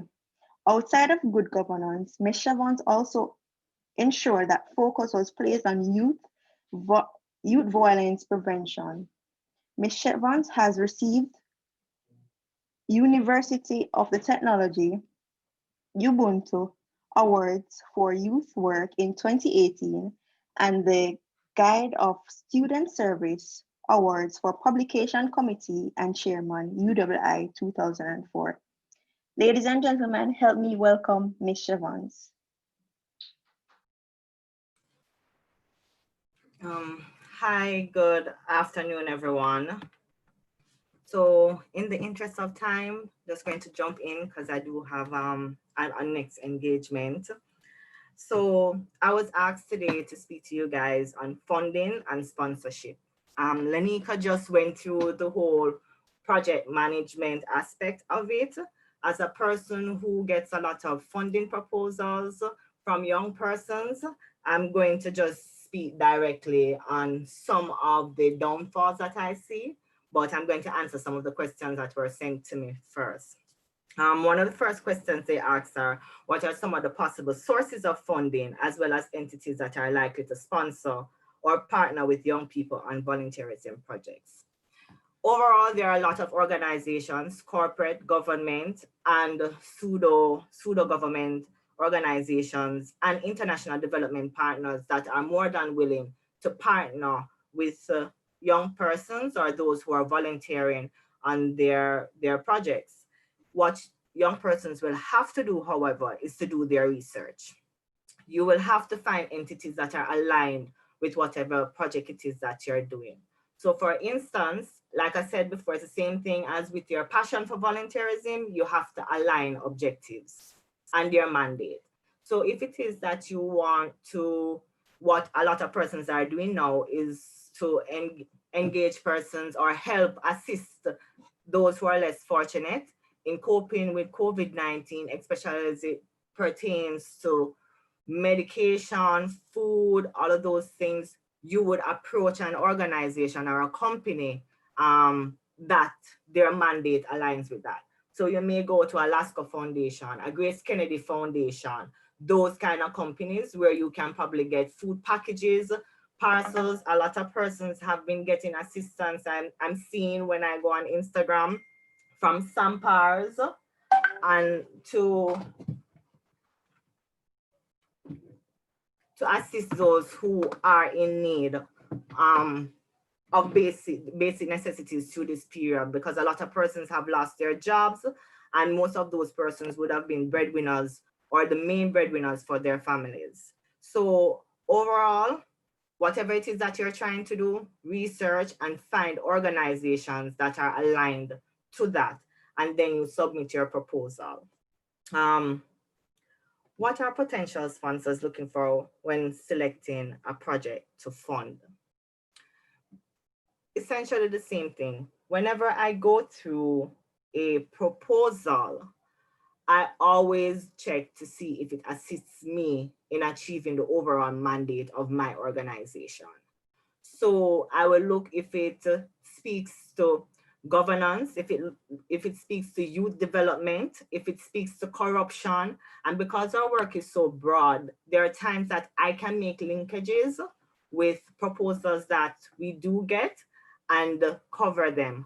However, I also need to understand that you understand the linkage yourself.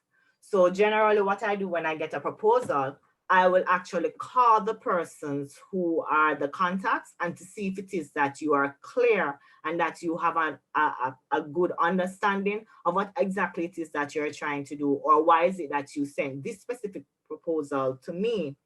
A lot of times persons don't know. They just say, oh, NIA can fund this or NIA has money, but no. Even if an organization has, you think the organization is laden with money, or you think this is a big corporate entity, so they must have money. If what you are submitting does not strategically align with their mandate, it is going to go into file 11, which is they're not going to revisit it.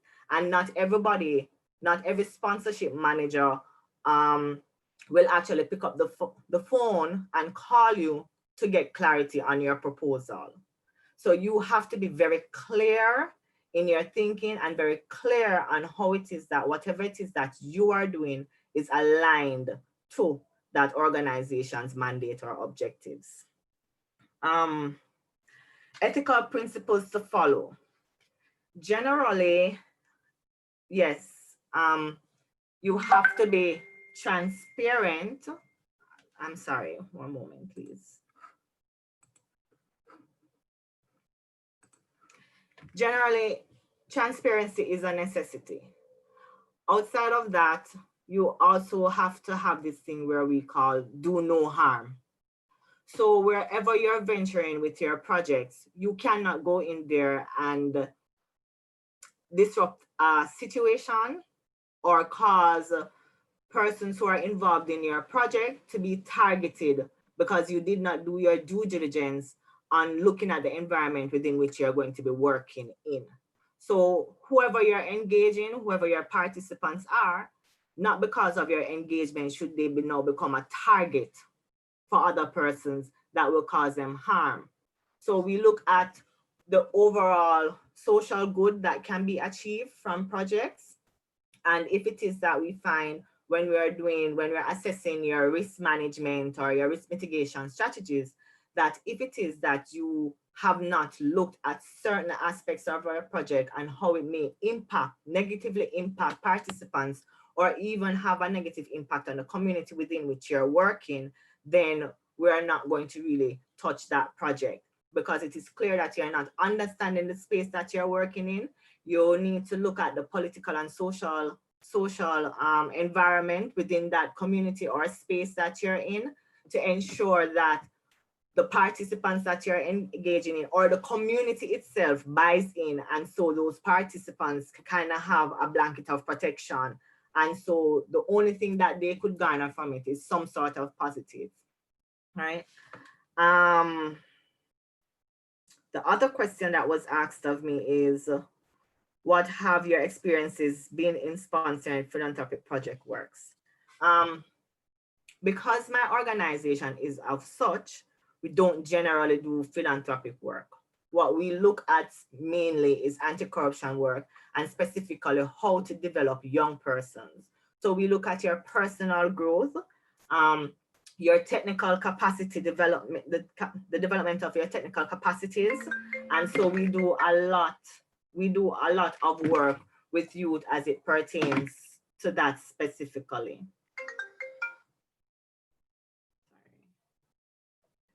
Excuse me 1 second, sorry. Okay, you guys want to see me, all right. Okay, so here I am. And with all of that said, I had just a little PowerPoint presentation to go through, because one of the major fallouts I see with young persons when they're seeking funding is actually how your proposals are written. And a lot of persons do not know or understand the template for a proposal. So I just want to run through quickly. If you guys have any questions afterwards, feel free, but in the interest of time, I'm going to move very fast.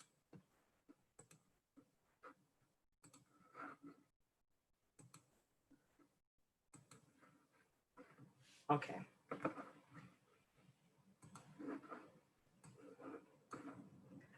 So essentially, your project proposal is possibly the most important document that you will send to a donor or a prospective funder, right? And this is the document that is going to be used to judge your idea or your overall idea and how it is that you're going to execute it. So it is going to be very specific. You have to say what is the problem that you're addressing with your project.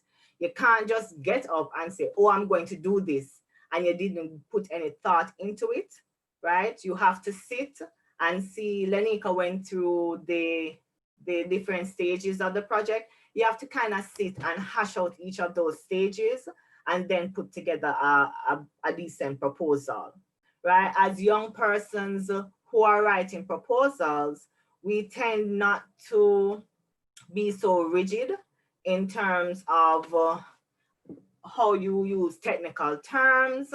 In fact, it's the opposite. We like to see that you use very simplified language in your proposal, because if there is something that you can explain or simplify in your proposal, we are more apt to believe that you truly understand what it is that you're doing, as opposed to using very verbose or big words to make it seem as if. But then when you really read through the proposal, you realize that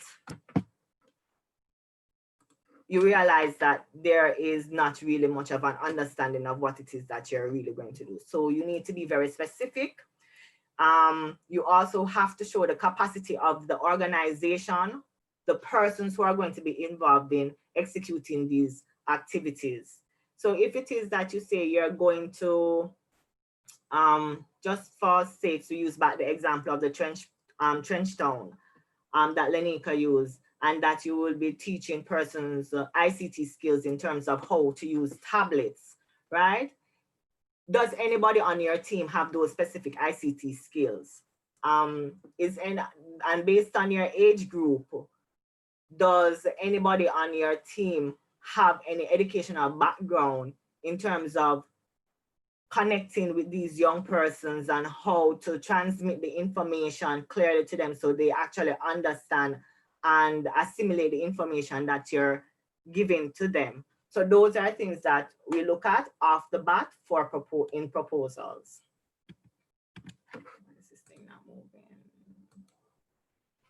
Okay, and so basically why the project proposal is important is the only way that we're going to know to choose or reject your project. So, and I should also interject and say that there are actually two types of proposals, mainly two types of proposals.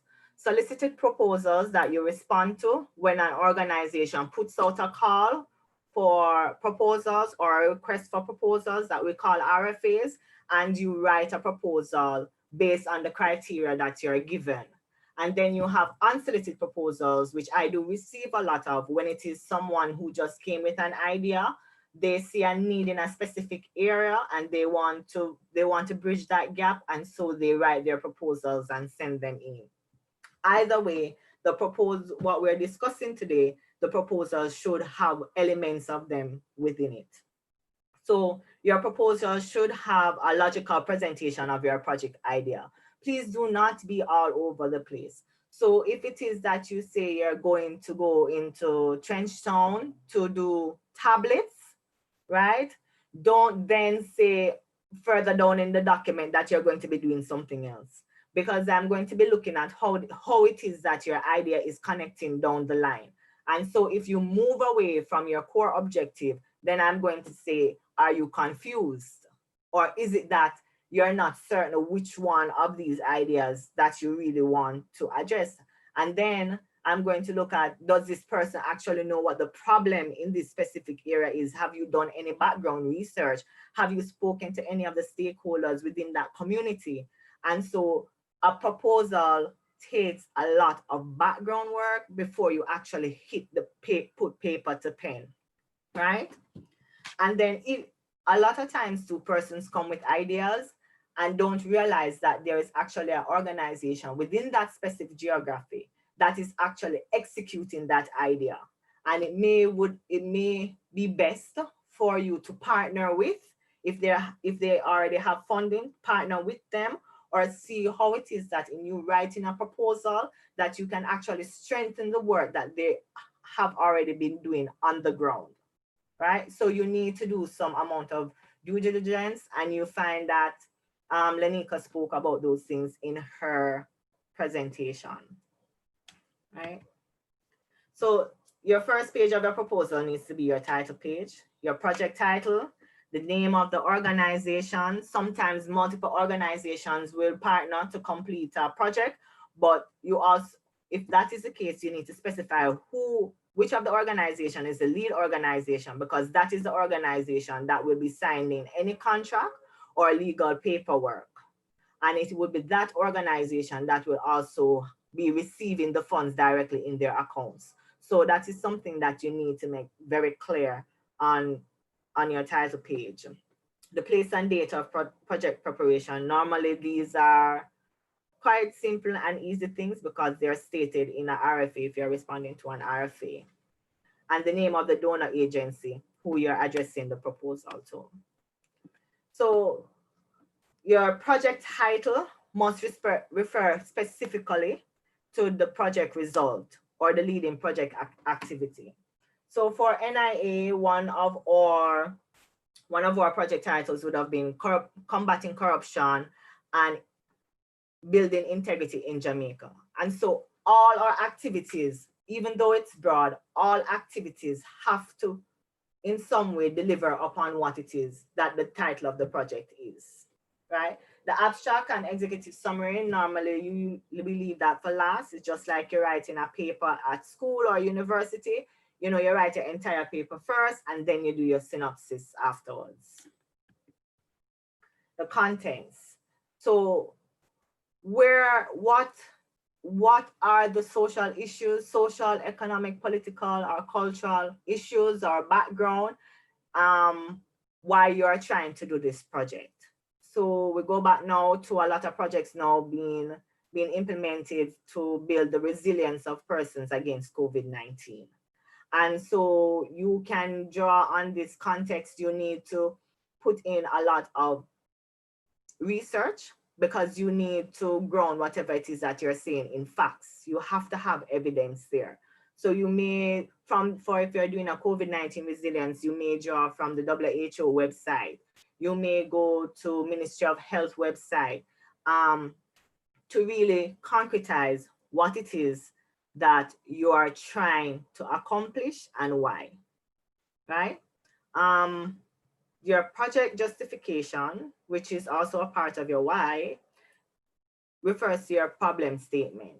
So is it that persons are now being displaced because of COVID-19, having lost their jobs? Is it that you see a trend where young persons are not able to have access to internet, and so your project is seeking to fill that gap? What are the essentials that you would need? What are your priorities? Is it that you need to, if the persons are being displaced, is it that you need to put up temporary housing structures? Sorry. In the case of schools, is it that you need internet access? Is it that you need to have zero rating apps developed for persons to access the information that they need towards their education, right? And then how it is that you're going to do this, right? Do you need to engage telecommunication companies? Is it that you need to get more tablets in these persons' hands? All of those factors would be stated in this area. And so then again, you state who would be implementing the project, which would be your youth club, your youth organization and stuff. And you also state, again, your project aims and objectives. And this is going to be repetitive when you talk about your aims and objectives, because each time, for each section of your proposal, we want to know that you understand what it is that you're doing and how everything connects. Who are you targeting? What age group? And I have a thing about this when dealing with young persons. I love you guys to death. And the enthusiasm and the passion that some of you come with also causes you guys to overshoot your targets, right? And so if you're doing a target group, please make your target group, because we do understand that young persons have a lot of obligations, or you guys try to be involved in many things. And a lot of times you try to do things so broad, God blessing us, so broad. And then when you get into it, you're overwhelmed. So I would suggest for young persons, your target groups, keep them small. And then in your proposal, you can say, based on this, right, in the future, we will upscale, meaning you increase probably your age range. If you're targeting a specific gender, then maybe after this, depending on your results, you may now include other genders. If you're targeting, you want to do 4 communities, possibly write your project proposal for just 2, because when you get in and start to do the work, a lot of times you find that some things, even as much due diligence as you possibly could have done, some things change. And then you now have to maneuver. And your project proposal is what the person makes a decision whether or not to fund you. And if you go with an issue, they're going to always refer back to the proposal and say, this is what you said, and this is what I was interested in, and this is what I am giving you money for. You have to deliver. And I need you guys to ensure that you understand that once you submit your project proposal and it is accepted and there's a sign off, you have an obligation to that donor partner to deliver. And I think a lot of young persons take that for granted. You're no longer just doing regular volunteer where you go or you're on your own schedule. You have now made a commitment which you have to get done. else it will reflect on you, or you can be blacklisted by organizations if you don't manage your project properly. Your project design and implementation is very critical. Need to see an outlay of your activity plans along with deadline. And for each activity, there is going to be specific information. When, where, who, why, how has to be in there, because we have to be able to assess whether your activity plan actually will assist you in meeting your project objectives and your resource plan as well. So whatever it is that you need. So if you're doing the project in Trenchtown, you're going to need persons within Trenchtown to be involved in the project. You're going to need persons who specialize in ICT. You're going to, if you're working with a certain age group, you're possibly going to need persons who specialize in transmitting information to that particular age group. How is it that you're going to feed these persons? Where is it that you're going to have your sessions? Are you going to have volunteers? All of these things need to be outlined in your resource plan. Another thing that I look at is budget. I go through budget with a fine-tooth comb. It's very critical. And a lot of times too, what I find that young persons either underestimate or overestimate their budget. And when they overestimate their budget, it is generally a gross estimation. People, I want you to always remember that the person who is reading your project proposal is not a novice at this. They do have an idea of what costs are in Jamaica. Even if it is an international development agency, they do have an idea of what the costs are. So if it is that you overestimate, they're going to think that you're up to no good. If you underestimate by too much as well, they're going to think that you don't know what it is that you're doing. Because there's nowhere then that you would be able to accomplish all that you have stated in your project proposals. Monitoring and evaluation, I know Lenika in her thing had said that it would be done at the end of the project. For our projects, it is an ongoing thing. So you will have to submit reports either depending on how long the project is, either monthly, quarterly, semi-annually, or yearly. And that all depends on the donor.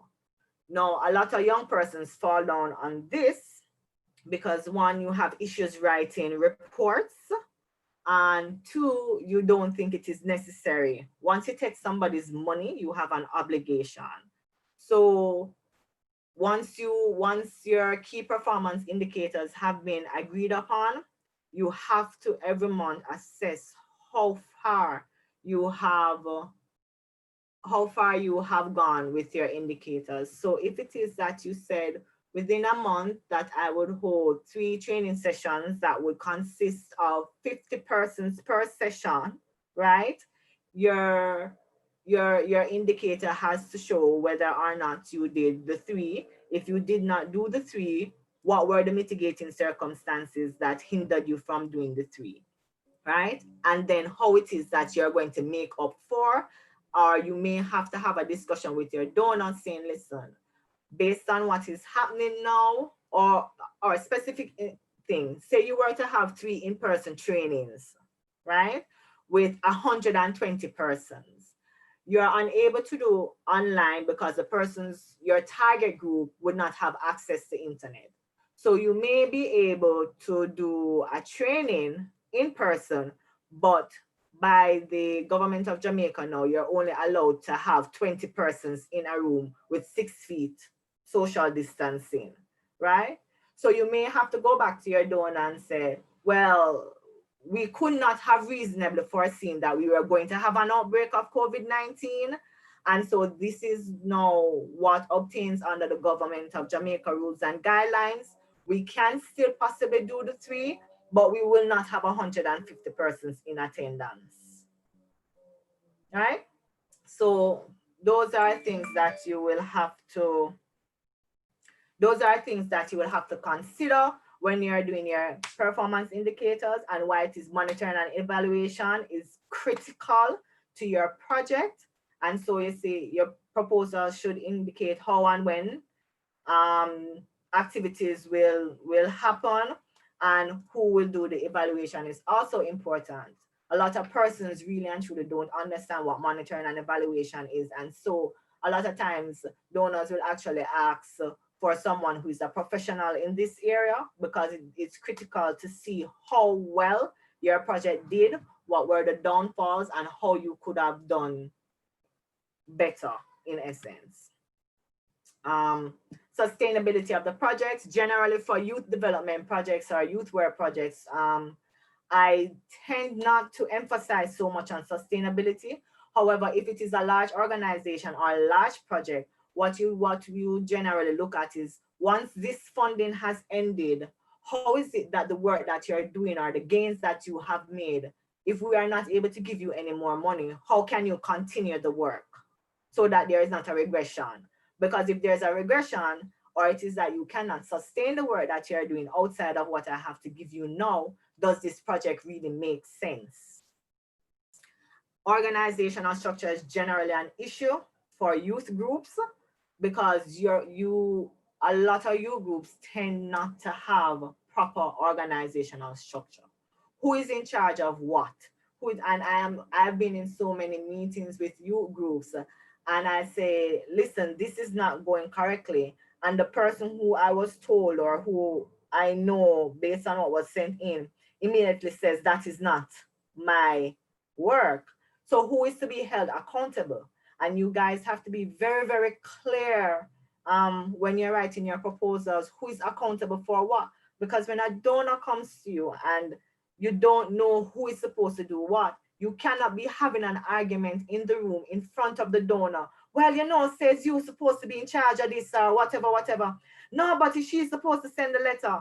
I have been in rooms so many times with young people, and I know they do it because for me, it's just a part of your growth and development process. But for other persons, it will look unprofessional. It will look like you don't know what you're doing, and so you will never get another grant. Right? So I think that is it. And your risk identification and management, which you spoke to much earlier in there, should also be explicitly stated. So you have to do your risk assessment and how it is that if an event occurs, say in Jamaica, we get a hurricane, right? How will the hurricane impact your project? And if a hurricane is to occur and your project is slowed or stopped, right? What would be the extension of the period to complete the project? And you have to really ruminate and think about all of these things when you're doing your project proposals as young persons. We know it won't be perfect. We know it won't be perfect. But once you have these elements in there, we can see and follow your train of thought for what it is that you like to accomplish. So key tips for writing your proposal: ensure that you have a dedicated team.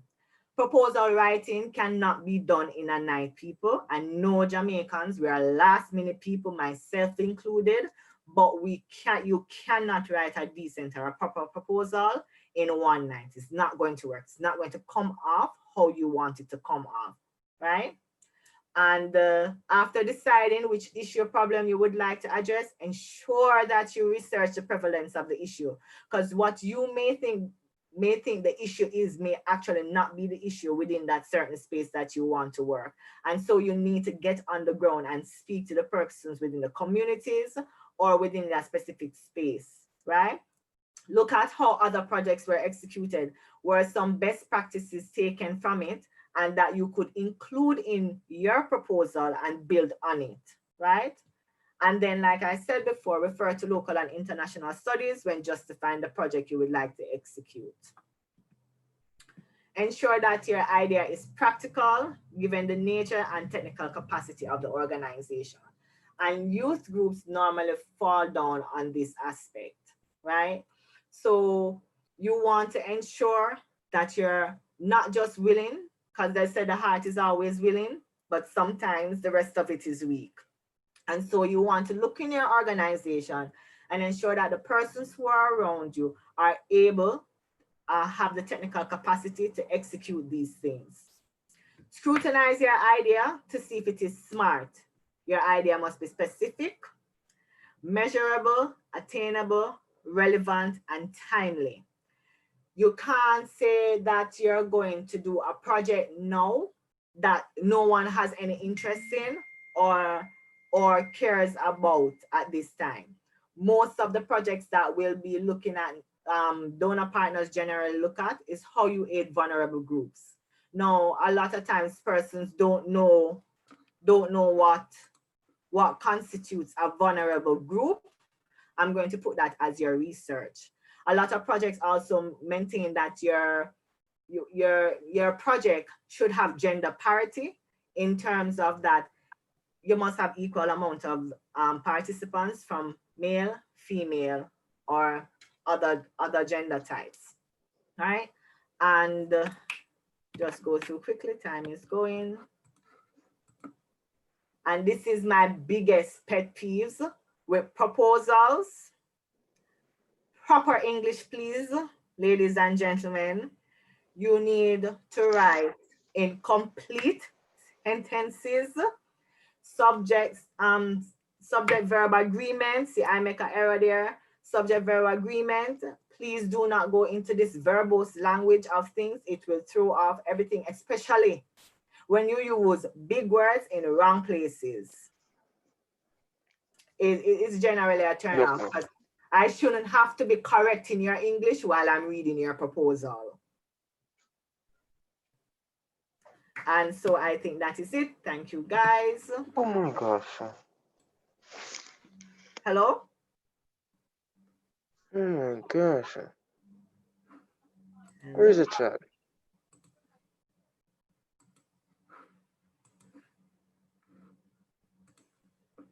So that's it. Thank you, guys.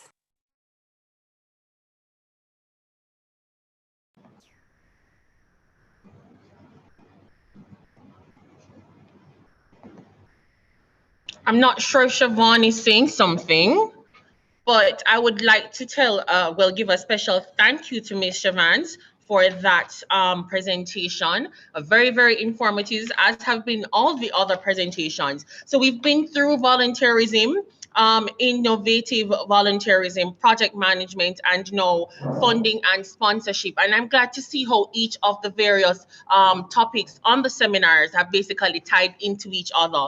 They are very impactful with a lot of relevant information that can be utilized in various areas of your life, right? So if there's anyone else, there's still an opportunity for you to ask your questions to our last presenter. The floor is still open.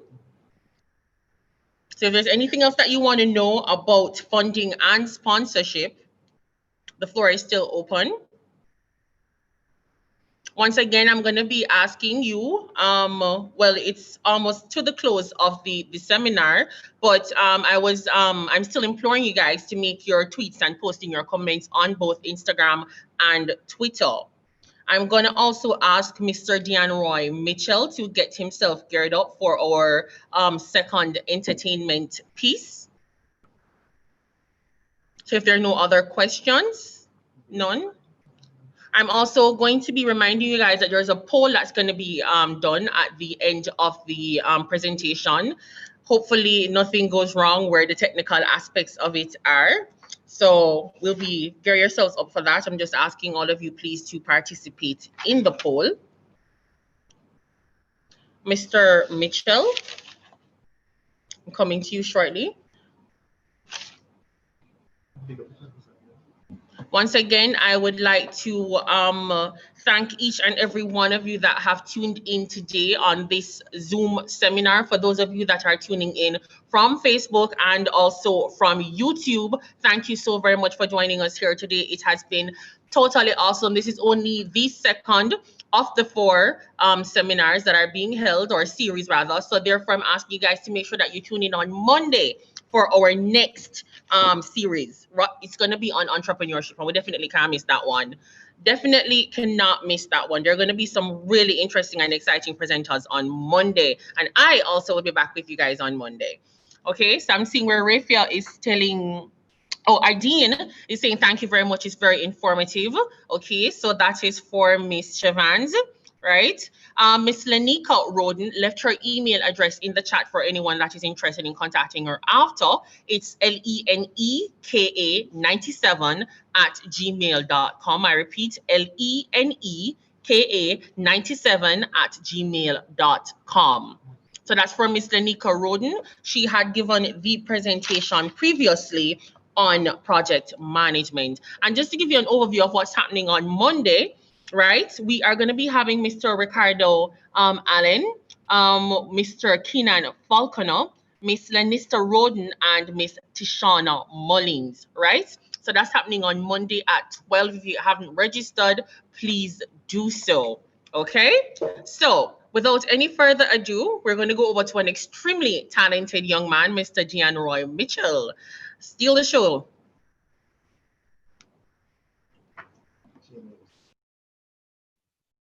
Okay, good afternoon, everyone. A very informative presentation, and I hope my presentation will be as good as the one before.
Okay, are you signaling to me that you're through, Mr. Mitchell? Is that what the ball was for? All right, thank you so very much. Really appreciated it. I'm guessing that was the weekend. Yes, that was the weekend song. Yes, it was a weekend, so Okay. it is the weekend. Yes, because it's Friday. Thank you. I appreciate it. All right. So, guys, that basically brings us to the end of today's seminar. I am being made to understood that the poll will be sent to your emails. Just a final quick message. This was from Miss Shavans, your last presenter. Thank you, everyone. If you need to contact me, you can send me an email at jchevannes@niajamaica.org or WhatsApp 876-783-0829. I also help young people to examine their proposals and provide feedback on how to strengthen them. So she had to run, but we're at the end of the seminar nonetheless. And I'd like to thank each and every one of you for joining us here today. It has been a pleasure being your moderator. I look forward to seeing you on Monday for the entrepreneurship seminar. Have a great weekend. Please remember to do the poll. Want to big up on yourself, helping youth overcome. That is the theme. That is the aim. Keep strong. Stay safe. I've been Cody Lee Gordon. Enjoy the rest of your afternoon. Thank you very much.